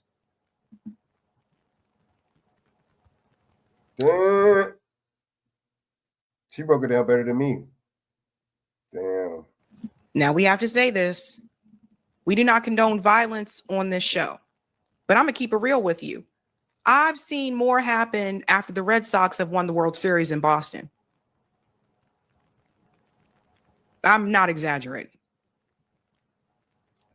We've seen cars flipped, people climbing up poles, people jumping off of poles, all different types of stuff. I have seen more happen when the Red Sox have won the World Series. And I've seen them win the World Series here multiple times. But he planned this for a year. He planned for a year to throw bottles. You guys really believe that? Here's the sad part. Now you'll see back at CNN on this panel when they're talking about, now they're trying to say that even being present at the protest. I'm Craig Newmark. I'm the guy who started something called Craigslist. Nowadays, I'm devoted. My bad, man. Is a problem. Listen to this. There are specific things that are being said on these campuses that are anti-Semitic. But the idea that AOC and, I mean, I don't know, Congresswoman Ilhan Omar are engaging in those activities, I'm not sure there's a lot of evidence. They spoke at campuses. You know what I mean? They were there on those campuses. But I guess, but here's what I'm saying. Right. But do you understand what I'm saying? If they show up on college campuses to protest, you know, what's the situation in Gaza, are you saying automatically the same thing as uttering anti-Semitic words? Yes, they're anti-Semitic. Does everybody see what's happening? So now we have gone from you're anti-Semitic if you say free Palestine. Now they're trying to claim that, to now having an issue with Zionism is also a problem. Now to the point of, if you were even at the protest, that was anti-Semitic. Does everybody see how far they're trying to take this? And let me tell you what I believe. Abby didn't say the word genocide. Did you notice that? She said the situation in Gaza. It was almost like she stumbled a little bit at first, right? So she probably already got her marching orders from her CNN bosses not to call it a genocide. I would not be surprised about that. But two, as you'll see with the rest of this conversation, I honestly don't believe that Abby has a problem with the protest or people attending the protest. I think she has no problem with that. But because of the job that she has and the position that she's in, she can only push back so far if she wants to keep that job. Isn't Abby, someone can look this up for me, Abby Phillips here. Isn't she from the islands? I forget. I think she's from the islands. But anyway, people from the islands, look, they know what Israel is doing. They know because they know what it was like when the British came into their communities. They know exactly what they're doing. So I don't think she has a problem with the protest or feels like it. That's why you see her saying, wait a minute, you can't say that it's this if they're just at the protest. And this guy is, I think this is Chris Sanu, he's saying it is a problem, that even if you're there, it's a problem. Like I said, you do not see any of these people go to this same type of length when attacks are done to Black Americans in this country. You don't see it. I don't see them trying to condemn or trying to silence or disarm or disband the KKK. And they've been around for years. Where was that same type of energy? Someone told me, thank you. Thank you. Afro Trinidadian. Yeah, so she's from the island. So they know. That's what I'm trying to tell you. She knows. Let's can finish here. Mistake about it. Their words are absolutely, and this is all based in anti-Semitism. Right, what I'm saying is, like, do you have evidence that they actually engaged in anti-Semitic language? That is the issue. You know, I mean, what, supporting terrorists and some of her past. Are you saying? I mean, do we have to go through the statements? I am talking about it's like on college campuses. You know, because I think that there is a difference between protesting. Is very clear. There's a history. There's a difference between protesting and saying and doing anti-Semitic things. Would you not agree? Ilhan Omar's rhetoric as it pertains to Jewish people in the state of Israel is deplorable and disgusting. She shouldn't even be in Congress, in my opinion. And them showing up on those college campuses is a green light for the most vicious, disgusting, despicable rhetoric against Jewish students and against Jewish people. You can absolutely draw a correlation. And to pretend that they were on the college... Our people go harder for it. Whoever the white paymaster tell them to go hard for, our people go hard for them.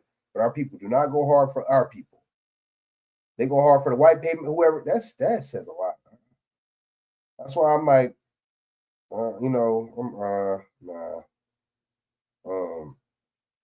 don't trust a lot of these dudes, man. A lot of these people, man, all these politicians, a lot of these people are not for us. A lot of these people get paid to really go against you. I'm not with them. You know what I'm saying? For the most part, let's just keep it real. You know, I think it's all a bunch of bullshit, to be honest with you. You know what I'm saying? Let's go. College campuses are saying kumbaya is to just be naive. So Sir Michael Singleton was on this show, and I have already explained this to him before, that the majority of the protesters on campus were Jewish. I don't understand how Ilhan Omar and AOC, who, by the way, AOC in particular, she walked both sides of the aisle, okay? So I don't even know where she walked both sides of the aisle. Let's get her out of this conversation. But the reality is you have white Republican and white Democrat politicians that have made comments about Black Americans that are very suspect, and I don't see people have this type of anger towards them. It is one group. Boy, we're doomed. But I explained this to Sher.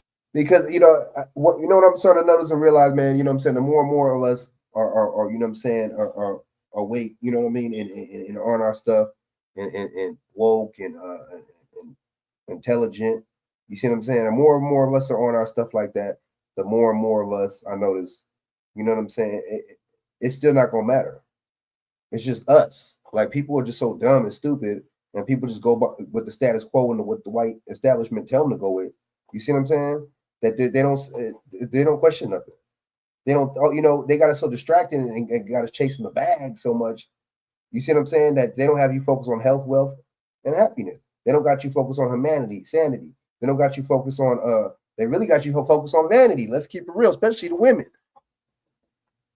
Sure, Michael, he knows this. Why are they bringing up Ilhan Omar and AOC? right, you know what? Shout out to Savvy. I kind of Savvy, man. Y'all check out. Find where you fit. Dare to discover. LinkedIn. Let me see. Shout out to Savvy Sad, man. I played the whole damn video. Salute to her. You know what I mean? Very good content. So look, let me play a little bit more of this. I'm gonna get out of here, man. You know what I'm saying? Now look at this right. Check this out.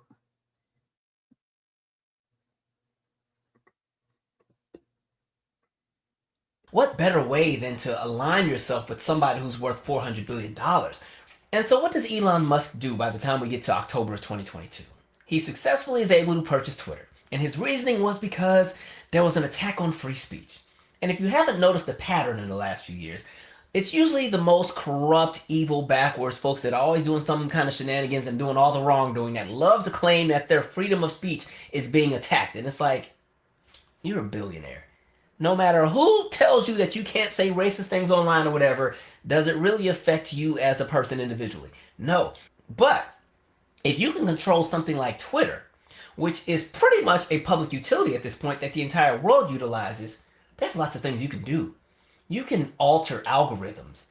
You can get rid of the people that you don't like, right? So we start seeing a lot of journalists and people who may have been critics of some of Elon's practices get banned from Twitter. We watch them rebrand it and call it X. And so we start seeing the influx of very right-wing oriented advertisements. We start to see the algorithm shift and they create the For You tab. And what's for you? Everything that you're not interested in, all the things that can somewhat get you to kind of lean into the idea of, hey, maybe Orange Man isn't that bad. Maybe we should get behind him because, you know, the radical left and blah, blah, blah, blah, all that crap that's going on. So he's able to take a hold of a major public utility, which would be the first step in making sure he can get successful when it comes to swaying the opinions of the general public. In addition to the fact that this is now the era of the rise of what you call the red pill bros that are all creating their content. You know what I mean? And now he's censoring. You know what I'm saying? When Biden was in there, they were censoring. And YouTube was censoring hard. Now that he's in there, he's censoring hard on Twitter. And been doing it since he got the administration just got in there. I mean, it's the same on both sides to me. I don't know, man. Strong and so masculine that we only eat the blood of deer and all that other weird crap they got going, right? And so Twitter's purchased. After that, we watch Elon's ideologies shift in real time and rapidly, to the point where by the time we get well into 2024, he has fully endorsed Orange Man, he's on the campaign trail, and he's also painting the narrative that if Orange Man does not win, that's the end of our country. We're all going to be in trouble. It's going to be so bad. Elon will even be in jail. He even said that, I'll probably be in jail, right? Because Elon at this point has tried to latch onto the idea that he's just like all of us everyday people, and he's a victim of the system working against him. And so we got to make sure that he's protected too, because he's fighting for us. And so he's able to latch onto all of that. You know, he's found his way into the Trumposphere, is what I like to call it. So, you know, again, the idea of fake relatability. Because again, he was already awkward, right? You saw the SNL appearance, it didn't go too well. But now, you know, he's at the rallies and you're watching him try to be a normal person. You know, he's at the rallies trying to jump and hype up the people. But, you know, he's so far into wealth, he can't even relate to the average person. So he looks very crazy a lot of times. But anyway, this is all to get into the door, right? He just needs to get in the door. He's got it from there. And then we fast forward. Orange Man is back in office. And now it's go time because it's Project 2025 time. And understand, Elon was not a part of the orchestrating of Project 2025. He was not an author. That was not his thing. That was something that's already been in the works for years, and that's really Russell Vought and crew. And you had somebody like Steve Bannon who was really going to implement and make sure this stuff came into fruition, which is why before the election, Steve was already saying, if Orange Man were to get back into office, there were already over 1,000 people in place, ready, in position, Trump loyalists that were going to make things happen, because the initial goal of Project 2025 is to cement the status quo of white nationalism. You know, put everybody back in their place. Make sure black folks like me stop having opportunities because somehow we're rigging the system or whatever they think is wrong with us, and all the other things they got going, right? It's going to be a white man's world. Women, take your place back in the back and shut up and cook. You know, that's the Project 2025 goals. And yes, there's the conversations of structuring things differently in the federal government, but it wasn't in the direction of what was going on with Doge. Their idea was, let's just put all of our Trump loyalists in the positions at these federal agencies so they'll stay out of our way. And, you know, we'll privatize a few things, but Elon's like, wait a minute. You know, because Elon loves to latch onto things that are already established and take credit for them, like we've seen with Tesla and SpaceX. And so all of a sudden, Elon is like, oh, guys, wait. there's things I need to jump into. This is kind of like when people are planning a party and everybody has tasks. Some people are going to do the invites, some are going to do the drinks, some are going to do the food. You know, some are like, I can help with the decorations. Elon was like, well, I can help with the federal agency management. I'm going to do that. And then out of nowhere, boom, here comes Doge. And what does Elon do, right? He runs the idea of Doge on, oh, there's all of this fraud and waste and corruption in the federal government, and it's affecting you and I, the average everyday person. And so somehow he's able to convince millions of Americans to think that there's all of this fraud in the federal government, and we need to go and chop all this stuff down and everything, because man, it's going to be crazy out here. And if we can do that, we can save so much. I mean, upwards of $2.5 trillion. That's how much fraud and waste is going on in the federal government. And I alone can be the person to fix it. And so again, somebody like a Steve Bannon and crew, they weren't really focused on that. Again, they were trying to make sure they could control everybody. That was their focus. You can't tell me somebody like a Steve Bannon knew what a USAID was. He don't care about no crap like that. So they're like, Resolve. Your pet knows if a mess is really gone. If not, they may remark the spot. Resolve gets rid of pet messes better than... okay, Elon, y'all do whatever you want to do. And, Vivek was supposed to be in that, but Vivek talked too much and messed up, so they pushed Vivek on out, right? Now he's running for governor of Ohio, which he will lose. But anyway, so you have all that going on, and what's also interesting... all them black people in Ohio, we got this motherfucker running. Interesting is... fast Indian dude. Elon and Steve Bannon don't get along. Steve is like, Orange Man, what's the issue here? Like, you and I were supposed to do this with the Russell dude, and you didn't let Elon come in here. He's in the way. So you saw the back and forth between Steve Bannon and Elon and what they had going, because, again, Elon does not care about the idea of, changing history curriculums and, women's reproductive. He don't care about none of that crap. Again, Elon is trying to make sure that his money ain't affected. He just needs to get into them agencies and change stuff around. That's his thing. And so, boom, here comes the Department of Government Efficiency. I said, wow, name Doge just like the crypto coin and just hiding in plain sight. And so, boom, he jumps in there, pretends that all of the work that he's doing is to save money for the average American. We're all going to be so rich by the time he gets out there. We're going to be living large, because the amount of fraud that's out there, when they come into that $2.5 trillion, I mean, it's going to just rain in our pockets, y'all. We are about to all be driving Bentleys and eating caviar for breakfast, right? And so, and the crazy thing is, he's able to get so many people to buy into it because, again, there are many people in America who love the idea of wealth and love the idea of associating intelligence with wealth. And so there are so many where, again, you get Orange Man and Elon together. Remember when Orange Man ran for office the first time, there were a lot of people who were like, he's a billionaire, he can make all of us rich. He's a blue-collar billionaire like us. And then you add in the racism and everything else. But because let's be honest, had Trump been a working-class American who ran in 2015, he would have never made it through the door. Anyway, so all of that happens, and so the goal was, oh yeah, we're going to save $2.5 trillion. What do? They get in there and just start chopping everything. And again, because Elon is going to be this special government employee and has 130 days, they need to move rapidly. They need to move quick. So there's not going to be a whole lot of thought process. They're just going to go in there and do everything. And you see him with the chainsaws. And who do you think he goes after first? The main agencies that really caught it were, again, those dozen agencies that we went over that were investigating him. And so, boom, all of a sudden, we're going after the EPA. We're going after USAID, right, to the point where they don't even exist anymore. We're going to go after all these different agencies and just start gutting and cutting. There's no long-term strategy. Understand that rifts, or what you call reduction in force, has always been a thing. The Clinton administration, they had some rifts when he came into office, but it was something that was spread out over the span of 2 or 3 years. So people didn't just go to work and all of a sudden their badges didn't work and now they're walking home and not allowed to go to their offices anymore. There was no such thing as just firing people on the spot randomly and just not even looking at things. A lot of these federal agencies, they've gotten rid of the HR teams and the acquisitions teams, and they've gotten rid of all these essential positions. They didn't think any of this out. Just get rid of who you can get rid of. Get rid of the people who are going to stand in the way of Elon making his money. And that's been the goal. And so now where does that leave us? Well, we have over 260,000 federal employees who have lost their jobs. Not because they did anything wrong, but just because they merely existed. And there are many people who like to paint a lot of the federal government employees as either some super elite group of folks who are making your life harder, when in reality, a lot of these services that people depend on or benefit from, they're made possible by the work of those in these federal agencies. So when you want to get your passport so you can go to whatever country and go on your cruise, what agency do you think was making sure that that could happen and that you could get your passport expedited in 2 weeks if you needed to rush one, right? When it comes to conversations around healthcare and everything, these are the people that were making life somewhat easier in a country that's already hard to live in. And so now we have all these canceled contracts, and you have so many things that have been gutted and cut. You have education grants that have been... But see, that's how you know it's all BS too, because why would you cut all the... See, there's no thing, they're not talking about no kind of infrastructure, right? They ain't talking about, I mean, that's the thing that's really, tariffs is not going to get that's not the only going to get, the only thing that's going to get the ball rolling as far as, you know what I'm saying? Stuff coming back to the U.S. That one thing is not going to work. You need infrastructure, man. You need investment, you know what I'm saying, to the country. You need government subsidies, you know what I mean? I mean, it's not hard. It really ain't hard. You know, it's not hard. A lot of people don't know about no damn politics. A lot of people don't know about politics. A lot of people don't know about, you know, any business or any of that, how any of that works. So, of course, these motherfuckers.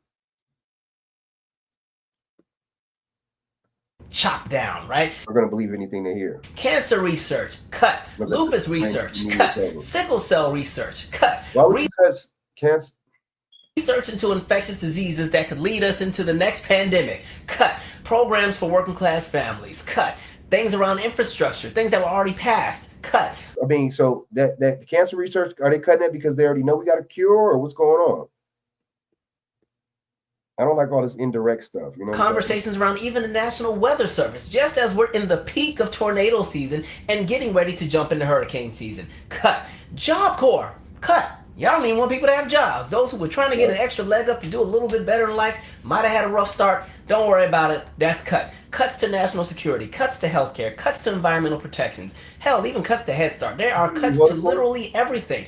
And none of this was thought out. This was all very throw the hammer, move now, do it all. Because again, Elon has 130 days to get this done. So they just got to jump up in there. And one of the saddest aspects is even when you look at something like the gutting of USAID, the results already globally have led to the death of over 300,000 innocent people who were depending on that aid, that food, that medicine that the United States had already promised to a lot of these nonprofits that were trying to do good in the world as a result of people who have been collateral to imperialism. And one thing to also understand, as they make all these cuts and fire these employees and get rid of these contracts, and this money that they're saving, this is not money that's magically flowing into a magical pot of American wealth where you'll be at lunch and you'll get a notification from your bank app that says, ding, you just received $600 because Doge just saved you some money. This is not Geico. First of all of that money was already line item by Congress and voted on last year. That's money that was already allocated and approved, and it's already been out there. That money goes back to the agency if it's pulled or cut. It doesn't go into some magical account. So none of us are seeing any of that, by the way. But see, a lot of people are so stupid, and a lot of people believe everything that the mainstream media tells them, especially, you know what I'm saying, the European, that they believe everything, they're going to run with that. And a lot of people are so anti-democratic that they want to jump on the conservative Republican train. I mean, I know a lot of us are conservative, you know what I'm saying, naturally, but at the same time, I'm not jumping on neither one, man. It's both the same. It used to be the Democratic Republican Party, so I'm good. The Whigs, the know-nothings, I'm good on all that. I'm straight. I already know what time it is. Them people, if you're not serving me now, why am I going to support you then, anytime? I mean, we got to stop being used and abused. You know what I'm saying? I just want people to understand it. That money goes back to the agency, and unfortunately, the agencies are now in limbo where they can't even do anything with it. Because, like we said, many of these agencies, their HR departments have been yanked. Some of their budget offices have been, yanked or chopped down. The acquisition offices have been yanked and chopped down. So that money is not magically flowing into your pocket. But I'll tell you who is getting some money: Elon, making $8 million a day, or at least was when he was still running Doge. Meanwhile, you guys over here getting pissed off thinking that somebody buying crab legs on food stamps is the reason you can't buy a house. And we believe that. This is how stupid we are, right? So we have these billionaire, trillionaire people tell us that the problem is other poor people like us that's causing the problem for us. Damn, we're stupid, man. And so in addition to all of the investigations and lawsuits that were led by these federal agencies into Elon Musk, as they've all disappeared and been thrown out and out of there because these agencies no longer exist, or they're a fraction of what they were, or they've now also had new people put in as their directors who say, we're going to end that, we're going to end that. Because again, as a part of Project 2025, you put in the Trump loyalists, you put in the people who are going to push that agenda. And again, Project 2025 is beyond Trump. It's bigger than him. It's, again, maintaining that status quo of white nationalism and putting things back the way they should go according to the white man in America. But see, Congress ain't stopping it because Congress is with that. You know what I'm saying? It's not like this dude could just do whatever he want. You know what I'm saying? But they letting him do it, though. It's a shadow government. You know, it's just like when Joe Biden was in there, he let all these, you know, he was like putting the immigrants over us, like, man, you got to vet people, man. You can't just let people come over to the country like that, dude. I mean, I know this invisible barriers and borders and shit is bullshit and some colonization type stuff, but at the same time, we got to really be aware, man. Different people, you know what I'm saying? We already have enough problems in this country as it is already. You know what I mean? They ain't even helping us out. And then they put people over you, and then people get handouts and others over you. I just think it's crazy, man. That's what that's all about. And so, yeah, you have all of that. And so with all of these cuts, who also made a bunch of money, right? As we've gotten rid of all these contracts and yanked all these different things, Elon was able to secure many of these federal contracts that were pulled from other agencies. So again, $5.9 billion for SpaceX. Starlink alone will be eligible for $42 billion in grants to provide broadband services in rural areas, something that was already established with other agencies and businesses where, again, those contracts have been pulled, and we're just going to give it to Starlink. Billions in new grants from the Department of Defense to Elon's businesses. But why are we not getting grants and subsidies to infrastructure? Why are we not getting grants and subsidies to make the country, you know what I'm saying, better? How is that making the country? But I get it. It's making these motherfuckers' profits fatter. It's making technology to control you. You know what I'm saying? $2.4 billion from the FAA. Remember how they were talking about Elon was going to find a way to kind of take over air traffic controlling and he'll let his companies manage it? This is what we're talking about. Elon is lining his pockets at your expense and your safety. And then the craziest part in all of this, when Doge was initially crafted and thought of, Elon, hey, because of just all of the fraud and the waste and the corruption in the federal government, and they don't know how to streamline their money, I'm going to go in there, and by the time my team is done, Americans are going to save so much money, right? There's going to be upwards of $2 trillion in savings just from all the cuts that I'm going to go in there and do, because does that even make sense? That's just how unorganized the federal government is. And then we watched that promise of $2 trillion in saving drop down to $1 trillion. Then they're like, okay, you know what? You know, we bit off a little bit more than we can chew. Okay, well, really it's going to be $150 billion, but there's still going to be some savings. And then in reality, when we're talking about what is lying about the number, these people just lie. has actually been confirmed, the savings has been $63 billion. That doesn't take into account all of the money that has been spent in litigation with lawsuits and all of the money that's still going to have to be paid to people that have done what you call like the voluntary resignation, where they would get a little lump sum. Some people were going to get paid through September. Some people were getting upwards up to $25,000 payouts, when in reality it was more like $13,000, because by the time you pay the taxes on it and everything else like that, that's what you might get. But again, it was upwards of that. You might not even get that. And so cut through all of that, $63 billion. Now, so we've gone from $2 trillion to $63 billion. You know what this is like? This is like when they have those big 4th of July fireworks shows, and you know, you go out with the family and you done spend all day looking for parking because you done went downtown to see this fireworks show. It was supposed to be 80 degrees, but really it's like 60. Everybody cold because nobody got a jacket, and that 60 is now dropping down to 45, and the baby crying, everybody hungry, and you're ready for this fireworks show because it's supposed to be a spectacular, just pow, pow, pow, pow. And then when it's time for the show, somebody comes out with a little sparkler, talk about America. Freedom, freedom. That's what this is right now. That's how silly this looks.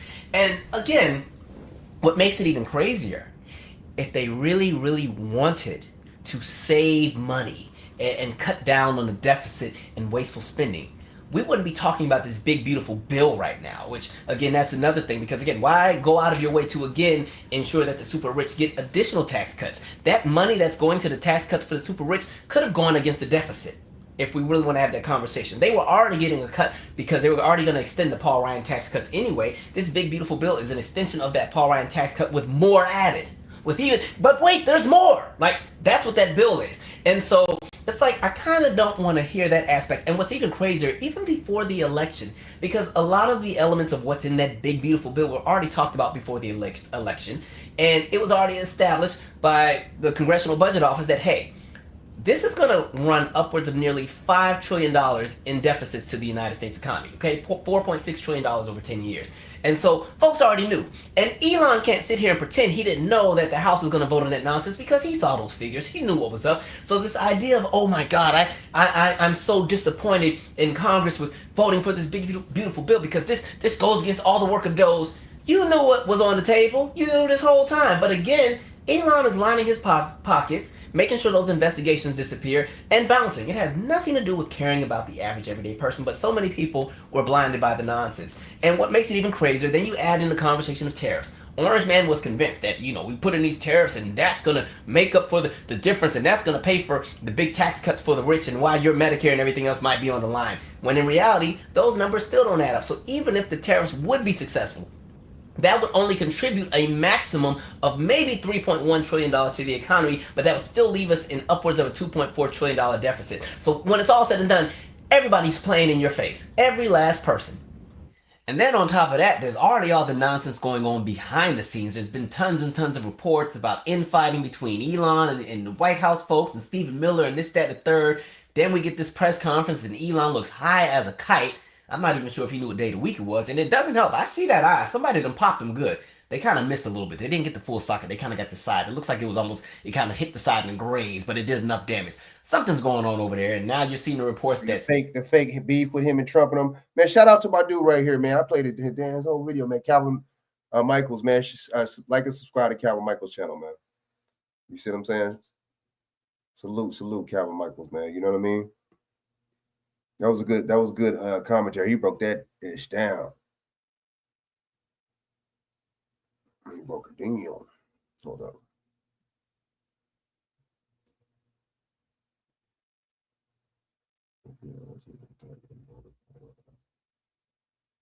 Hold up, y'all.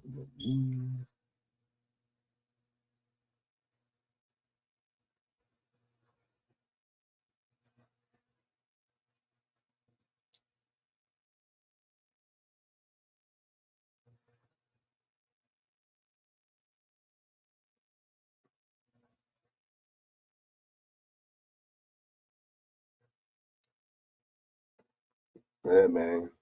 This was a couple weeks ago.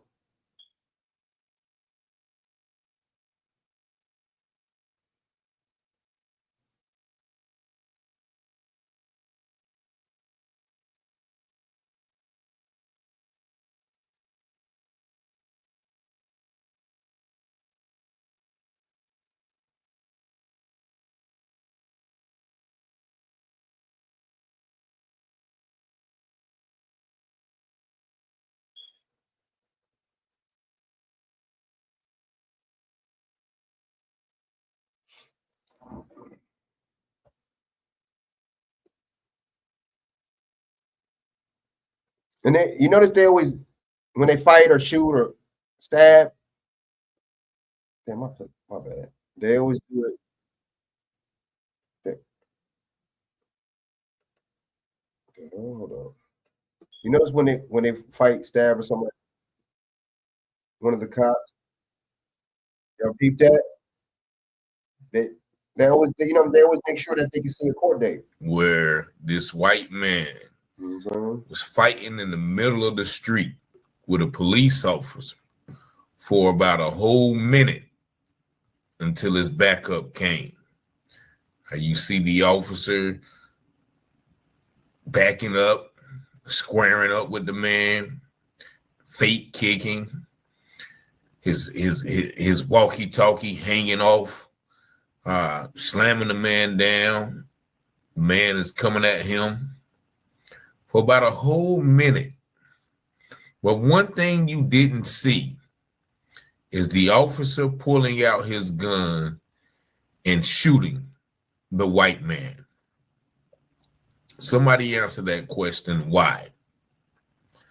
when we have seen black men all across the country get shot for just charging at police without a weapon. They get shot for pulling away from police. They get shot for running away from the police.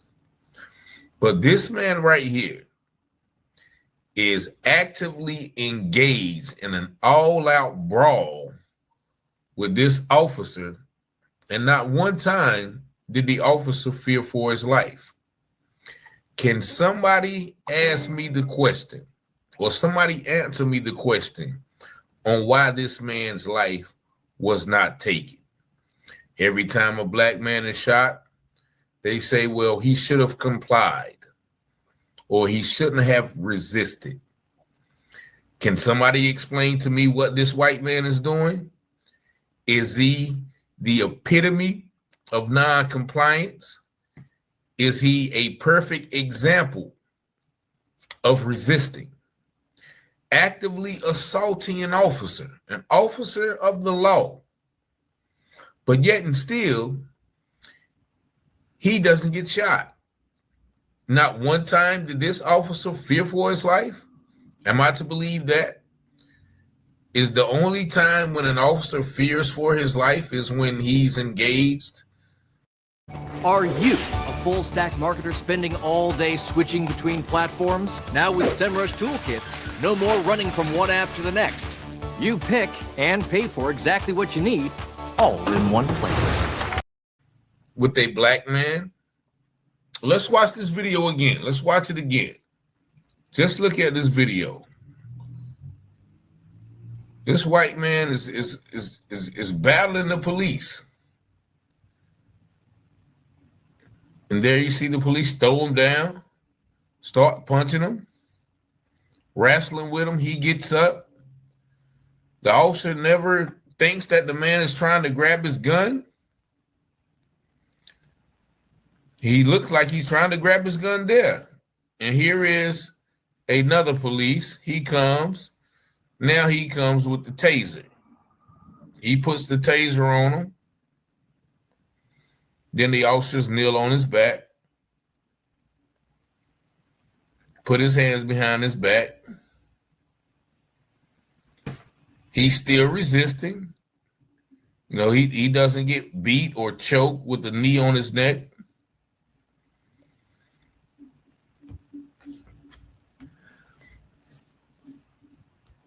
So can somebody explain that to me? Everybody who's always in the comments, especially the white people, saying, okay, well, he wouldn't have got shot if he wasn't resisting. He hit an officer. He was grabbing for an officer's gun. He wasn't complying. What is the case here? Why does not this man get shot like all the black people get shot? Somebody sent me this video. I don't know where it is. I don't know when it was. But I do know that that white man got his hands put behind his back, was probably taken to jail, and now is probably somewhere home eating green bean casserole with his family. Somewhere on the grill this Memorial Day, you know, cooking bratwurst, whatever he eats.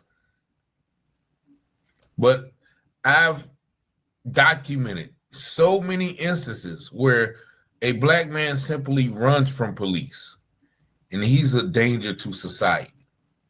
Is not this man a danger to society by assaulting an officer of the law in broad daylight? Grabbing, it looks like a couple of times, y'all go back and watch the video, grabbing for the officer's pistol. And nothing happens to him. He barely gets beat. Now, if that was a black man laying on the ground like that, he would have gotten beat unmercifully. He would have got beat so that he was not recognizable to his family. And so this is what I'm saying. How can you justify a lot of the treatment that you see towards black men and women when the same treatment is not being exacted upon people who are doing much, much worse? Can somebody explain it in the comments? Put your ideas in the chat, because I don't get it.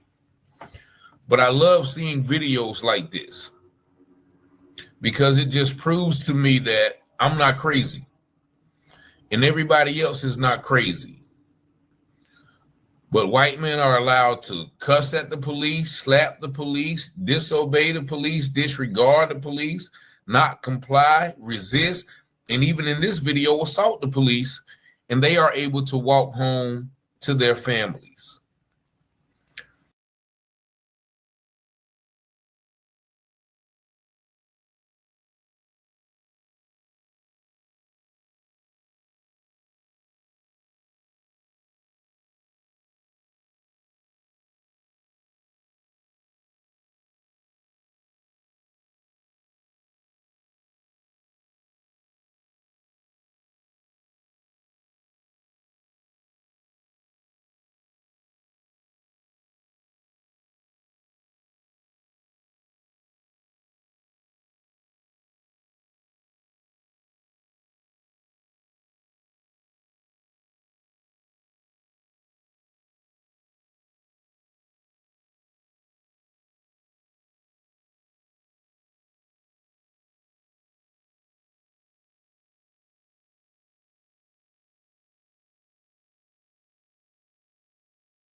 A wild story out of Oklahoma. A woman that was being detained allegedly slipped out of her handcuffs and grabs a deputy's rifle, then opened fire.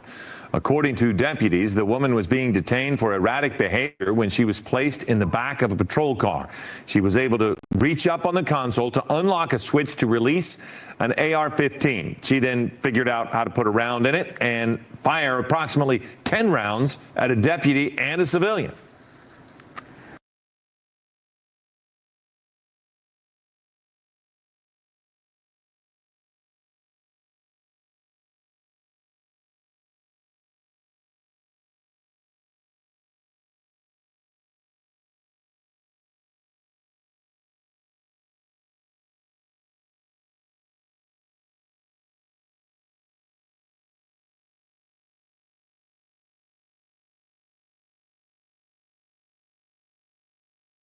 The woman was being detained for erratic behavior when she was placed in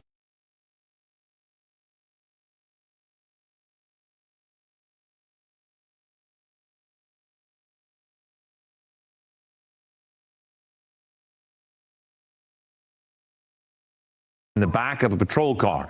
She was able to reach up on the console to unlock a switch to release an AR-15. She then figured out how to put a round in it and fire approximately 10 rounds at a deputy and a civilian. It's a freak deal. It's one of these, probably, I'm not going to say 1 in a million, but, you know, it's one of those deals that, you know, once it happens, then you go back and try to make sure it never happens again. Both the officer and civilian sustained non-life-threatening injuries. After barricading herself in the car for nearly 3.5 hours, she surrendered. Officials say she tested positive for methamphetamine and now faces several charges. All right. Peace and blessings, all praises to the Most High. And do you see how the news frames that situation? A wild situation where a woman allegedly finds the gun and fire shots. What we can clearly see is they couldn't pull that woman out there. I thought he just said she was detained. Then he said that she was barricading the car. Which one was it, bro? For 3 hours. Number three. But y'all really let this broad stay in your car with access to a weapon and ammunition for 3 fucking hours? And man, that's what I'm telling you, man. This is the enemy, man. I'm telling you. Not alleged, because we can see her shooting the gun and also hitting deputies and a civilian. And the officer that you heard in the interview talking about, well, it's a freak deal. It's just something that happens and it's just freaky, right? But imagine if that was a young black man who had barricaded himself in the car after shooting a deputy and a civilian. Do you know how many bullet holes would have been left in that car? That car would have been Swiss cheesed up, as the young brothers say.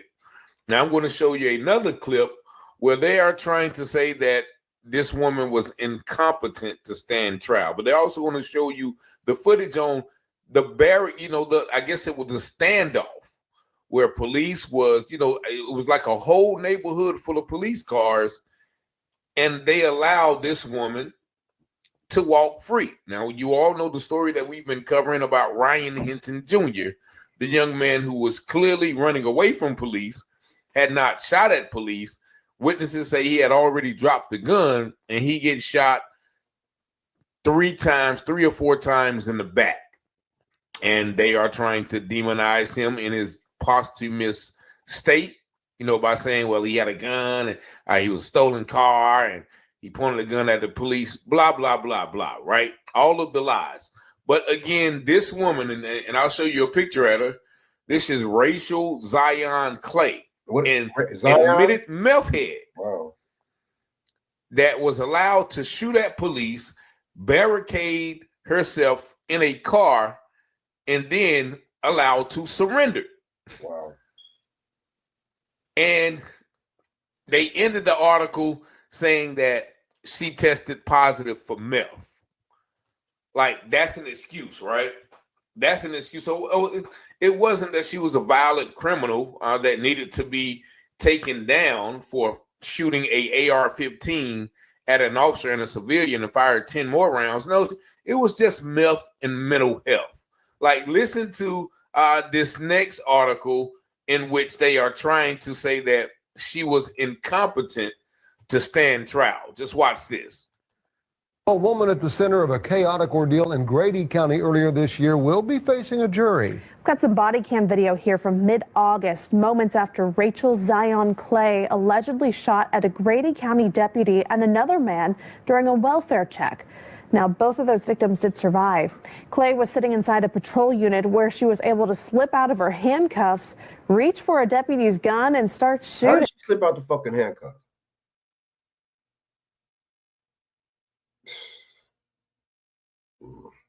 Oh, they probably wasn't tight enough, like how they be having them on us, huh?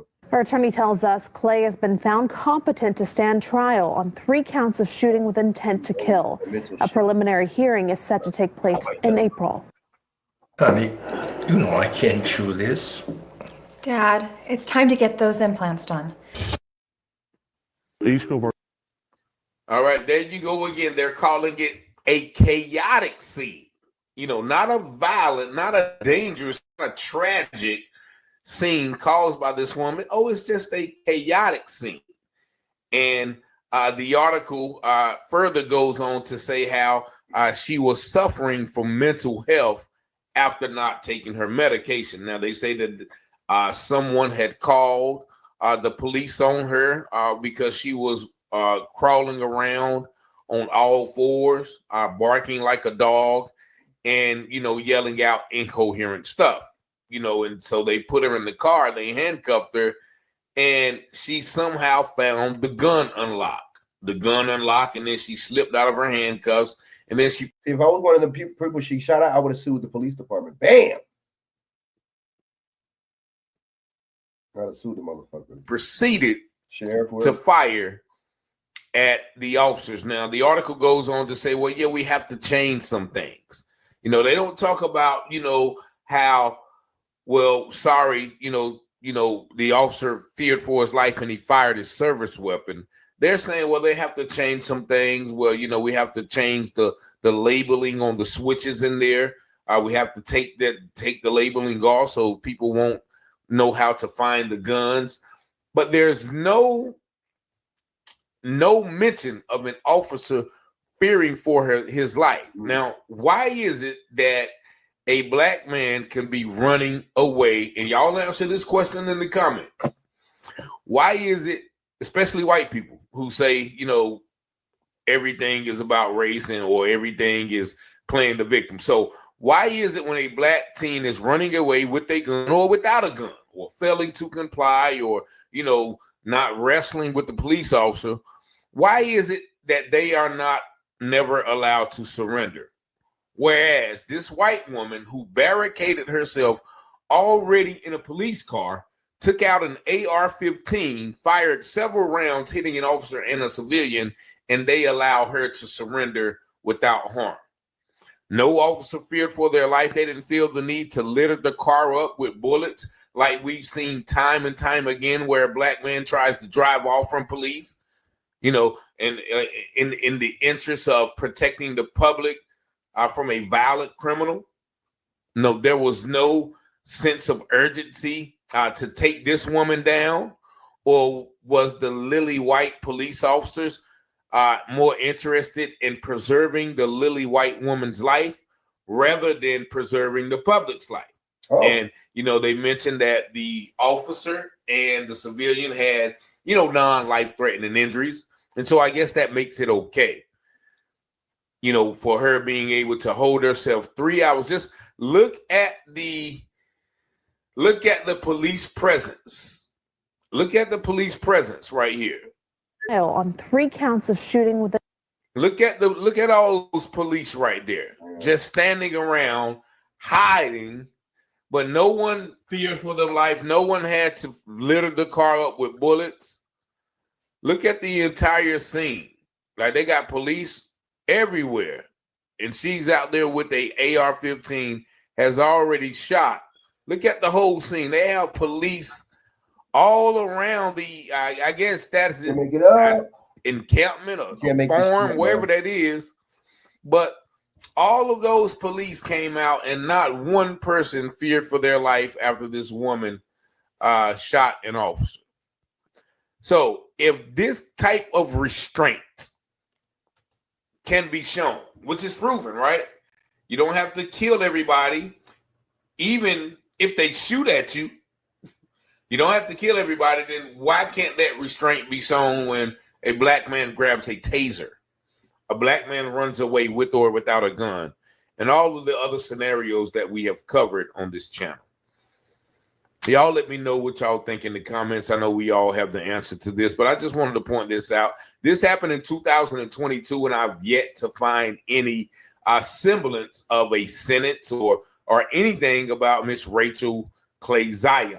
So if y'all can find any information, please let me know. Y'all see the number 919-587. Man, shout out to Taylor House Publishing, man. Shout out to him. Salute to him, man. Good content. Man, that's a dope, good story, man. Like I be saying, man, double standard, man. That lady, she doing the most shooting up stuff and shooting up people. That's wild, man. That's wild.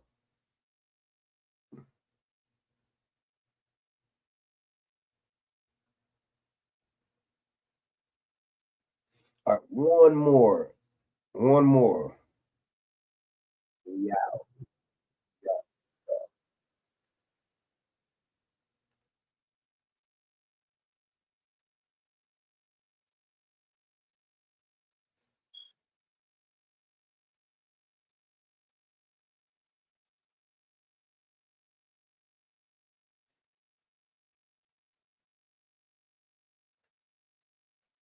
And this bill simply moves to a state jail felony. In Tarrant County, I know of one individual who's been arrested 8 times for obstructing peace officers responding to emergencies.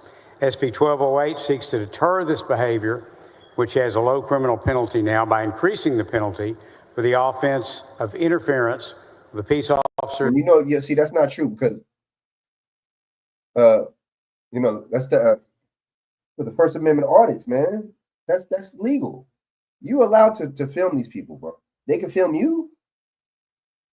Why they try to act like police aren't people, bro? Man, why they try to act like police are some kind of secret entity, powerful, mystic like entity or something, man? They aren't they people? Damn. Or a public official's public duties. It increases it from a Class B misdemeanor to a state jail felony. You talk to any police officer, any firefighter, any emergency medical personnel, anywhere in the state of Texas, and they will tell you that this problem is increasing dramatically. As I mentioned, some people are actually getting paid for the more postings they do. You get a following, that type of thing. But it's increasing. It's placing not only our government personnel, our first responders in danger, but it's placing the people they're trying to deal with in even greater danger. And the Class B misdemeanor is obviously not deterring it. So the only common sense thing you can do is bump up the punishment and hope that begins to be a deterrent. The other nice thing about bumping it up, when you get to a state jail felony, you had a lot of other options that you can do to try to deal with that person, from community supervision to a number of other things that may not be available for a simple Class B non-enhanceable offense. Community supervision isn't available for a Class B? No, I know it can be, but other things aren't necessarily available that are available with parole and probation and other things. These white people, man. Raised. I just want to make certain. You see, that makes sense. They put in crime and we're the worst people. Oh, we're so horrible. Hate us, hate us. Everybody hate black people. You see what I'm saying? The people with no power. But the people with power are the ones that are the horrible people. Those are the real devils. Those are the real people that you should not mess with. Those are the people that you should denounce. But everybody want to be like these motherfuckers. Everybody want to ride they coattail, they bandwagon. That we're real clear on this. Because if for some reason a citizen is arrested because they are taping an incident that an officer is involved in, that's not interfering with that officer, correct? That's correct. In fact, there is a defense to prosecution, which functions like an affirmative defense, as you know, a defense to prosecution to the statute that says that conduct intended to warn a person operating motor vehicle of the presence of a peace officer is not a violation, nor is the interruption, disruption, impediment, or interference consisting only of speech. So speech alone does not violate the offense of interference. Okay, let's make sure, again, speech alone does not violate. So do you consider, if I were to say that you're a police officer and you're engaged in arresting someone and I had my video camera out? Well, the penal code actual wording says, for interference with public duties, a person commits an offense if the person with criminal negligence, as the mens rea, interrupts, disrupts, impedes, or otherwise interferes with a peace officer while the peace officer is performing a duty or exercising authority. And again, it has that affirmative defense that it cannot be. So you don't speech. consider, if I'm videotaping, is that disrupting, is that violating that statute in any way? Mere videotaping would not violate the statute. Okay, so if for some reason this issue comes up and a citizen is arrested by a police officer for doing that, I want to make certain that we take this conversation and put it on a journal so someone would be able to use that as what your intent is as it relates to this particular offense. So you're okay with that, aren't you? Yes, I agree with that, but I want to clarify that I'm not changing the interference statute. So the mens rea and the actus reus, the mental state and the criminal act are not being changed. That together constitute the offense. What you're doing, all I'm doing is changing the penalty. You're changing the penalty. Yes. And so from that vantage point, I want to make certain it's not your intent in changing the penalty. To make certain that if a citizen is videotaping a police officer that's arresting someone, that's not considered to be interfering with the police officer and in violation of this particular statute. So the person would be then eligible for a state jail felony. That's what I'm trying to make certain of. Right, and you are correct in saying that I'm not doing anything that changes the statute itself, the mens rea or the actus reus. I am enhancing the penalty, and I agree with you that under the statute as it is now and as it would be if the bill passes, that simply videotaping an officer or simply speaking to an officer does not constitute, under the statute, interference with someone performing public duties. Today at Denny's, buy one slam and get a second one for only $1. Order the original Grand Slam or the all this like clear, uncut, just the gray area. What does constitute it then? Well, there you have it.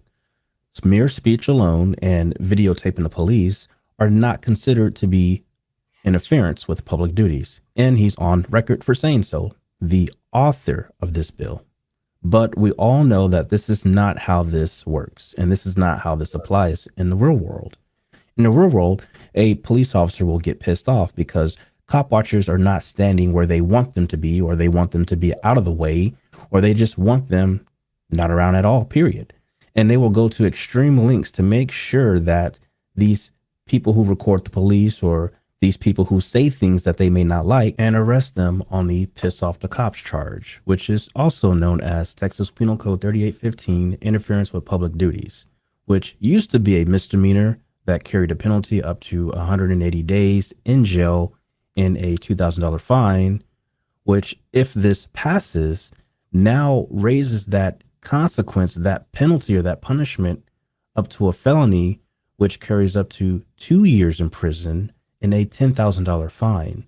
And also with a state jail felony, you will lose your gun rights and voting rights. So this is a very big deal. And if you really think for a second that cops are just not going to make up a BS charge just to put somebody behind bars, then you're mistaken. And for that, I'm going to include some examples here that would put these individuals in a felony state because these cops did not like how these individuals were recording or using their free speech, which is protected. Backup's got a hell of a mustache. Listen, man, go over there with him on that side. Sir, they've already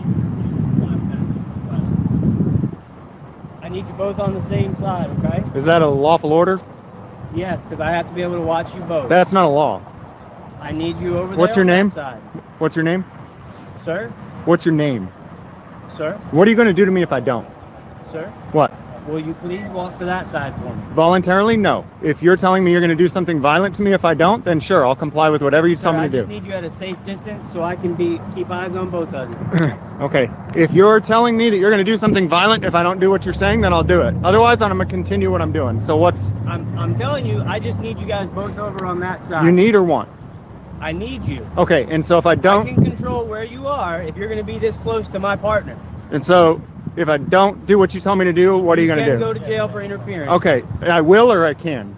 You can. I'm giving you the opportunity. I don't want to put you in Okay, jail. but if I don't move, you're going to take me to jail? Yes, sir. Okay, and your name is? Hartman. Hartman, and your badge number? 987. If we can get him called off immediately as well. If somebody wanted to hurt your officers, they'd be hurt. Okay. Look, I appreciate it. Thank you. We got Goff here calling for the supervisor. See, he needs to back off. Back him off now. Look how comfortable they be around white people, dude. Look how comfortable these cops be around. Look how comfortable. Look how the other cops just they don't never, you know what I'm saying? But when black people, they be on you. They be staring you down, bro. Boy, asking if you're on parole or probation. Why didn't they ask him if he was on parole or probation? If he was black, they'd have been asking that. Man, it's just a different treatment. And they know that. And they put this to propaganda, all these us getting shot on TV 24 hours, 365 days a year. That shows that. It shows it's okay to hurt us. It shows that we're the criminals and this is what you do to the criminals and the bad guys. I mean, it's that simple. Back him off. Back him off.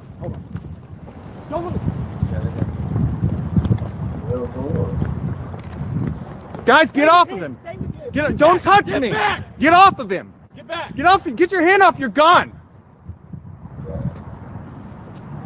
God, you're an idiot. Now, that's just a quick clip of James Freeman and David Bourne, who were both filming the police and not interfering in any way. And the encounter escalated once the officer tried to tell James Freeman where to record, even though he was a good distance away and not interfering at all. Things really took a turn when David Bourne walked around a traffic stop and started walking back as an officer started to approach him. The officer was trying to get him to go back where he came from. And even though David Bourne kept backing up, the officer charged him and arrested him for obstruction and interference and resisting arrest. The obstruction and interference charge was eventually thrown out, and he was convicted of resisting arrest. Now, that doesn't make sense to me. How can you be convicted of resisting arrest when the basis of the arrest was unlawful? I don't know. You might have to explain that one to me. So here is the meeting with the House bill author, David Cook, and how he explains why this penalty for this interference charge should be enhanced. Chair lays out House Bill 3565 and recognizes Chairman Cook to explain the bill. Thank you, Chairman Louderback and members for the opportunity to present House Bill 3565. I'll be quick and know that others are waiting, but basically, currently under Section 38.15A of the Penal Code, a person commits the Class B misdemeanor offense of interference with public duties if they disrupt, interrupt, impede, or interfere with the following public servants while they are conducting their official duties: peace officers or police canines, EMS and fire, animal control, and county public health, environmental, radiation, or safety officials. For these public servants, every day and every counter on the job is inherently dangerous, as you know, Chairman. Specifically for law enforcement, when an officer is working a traffic stop or accident scene, dealing with an outside party who is screaming or encroaching the officer's physical space can cause unnecessary distractions and escalation. Additionally, the officer may have to call for backup to deal with the outside party, taking precious resources away from other emergency calls. In Tarrant County, some individuals actively seek out opportunities to interfere with law enforcement during service calls, film the encounters, and post them to YouTube, where the footage is monetized. The current criminal penalty for interference with public duties is a Class B misdemeanor, and this bill simply moves to a state jail felony. While the First Amendment protects the right to film law enforcement interactions, the right should not extend to behavior which obstructs a public servant's ability to do their job. Members, I'll be glad to answer any questions. This bill was brought to us by the Tarrant County District Attorney Phil Sorrell's office, and would be glad to answer any questions. Would like an opportunity to close when appropriate. And this bill has been passed by the Senate in the form of Senate Bill 1208 and is in the Criminal Jurisprudence Committee at this time. Members, any questions for Chairman Cook? I know that we're, thank you, Chairman Louderback. Let me get, please show Representative Bowers in attendance. Want your video to stand out? Go to motionarray.com.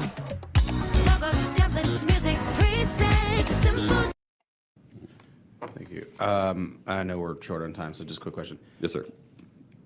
You don't touch any of the conduct related to interference. That's correct. This is just the We penalty. strike three Just a words straight- and straight yeah, penalty swap out enhancement. Okay. Class B misdemeanor with state jail felony. That's Got it. Yeah. And this Senate bill is identical to that? It doesn't tinker with the underlying offense? That's correct. Okay, thank you. Thank you. Thank you. Chair calls William Vassar.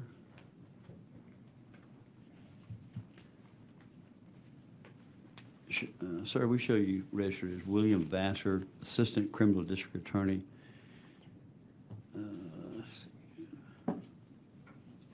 Phil Sorrell's Tarrant County Criminal District Attorney. Yes, sir. Okay, and you're here today, you represent who we said, and you're testifying on for against House Bill 3565. For Chairman. Thank you. Go ahead. Thank you. So my name is Bill Vassar. I've been a prosecutor at the Tarrant County DA's office for over 22 years, and I want to tell you all what I've been telling the juries the past 2 years when I've been trying these cases. Nobody is saying you can't film the police. Sadly, whether we like it or not, nobody is saying you can't cuss, scream at, or antagonize the police. What we are saying is you just can't interfere with their ability to investigate a case. What we are seeing in Tarrant County are individuals are inserting themselves on traffic stops. They're inserting themselves on domestic violence investigations. They're inserting themselves on warrant service, where police officers are trying to arrest violent fugitives. They're running up to police officers with their cameras. They are screaming at them. They are cussing at them. They're demanding their name and badge number, and they are physically getting in their investigation. And the problem with that is it's a public safety issue, because I'm amazed in the 20 or 30 cases that I've dealt with in Tarrant County that nobody's gotten hurt. No one's gotten hurt? I think Carolyn Rodriguez would like to have a word. And in fact, your Fort Worth officer, Kruger, slammed her to the ground and hospitalized her. And then eventually Kruger got fired over the incident. So to say no one's gotten hurt over the incident is just a far cry. Maybe you forgot about that one incident that happened last year. So why do we need to make this a felony? because we are just having the same group of people are getting arrested over and over again. A couple days in the Tarrant County Jail is worth it for them to post it on YouTube and make money off of it. So we're very in support of this bill. I would just ask that you consider this, because I think we really need to give our men and women in blue just a little breathing room when they're conducting investigations. And I'm happy to answer any questions. Thank you. Any members, any questions? Just real quick, and Moody. thank you very much, Chairman. I appreciate that. If we're talking about law enforcement, frontline law enforcement, I'm just looking through the statute. A1, peace officer. A2 is emergency medical services.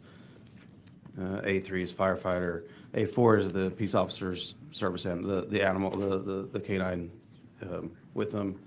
A5 has to do with transmission. If this is really targeted to frontline law enforcement, maybe the penalty enhancement should be for certain ones of these and not the entire group of them. But if it's to be broader as the whole statute, because statute is more than just peace officers. Sure. It's a whole bunch of interaction.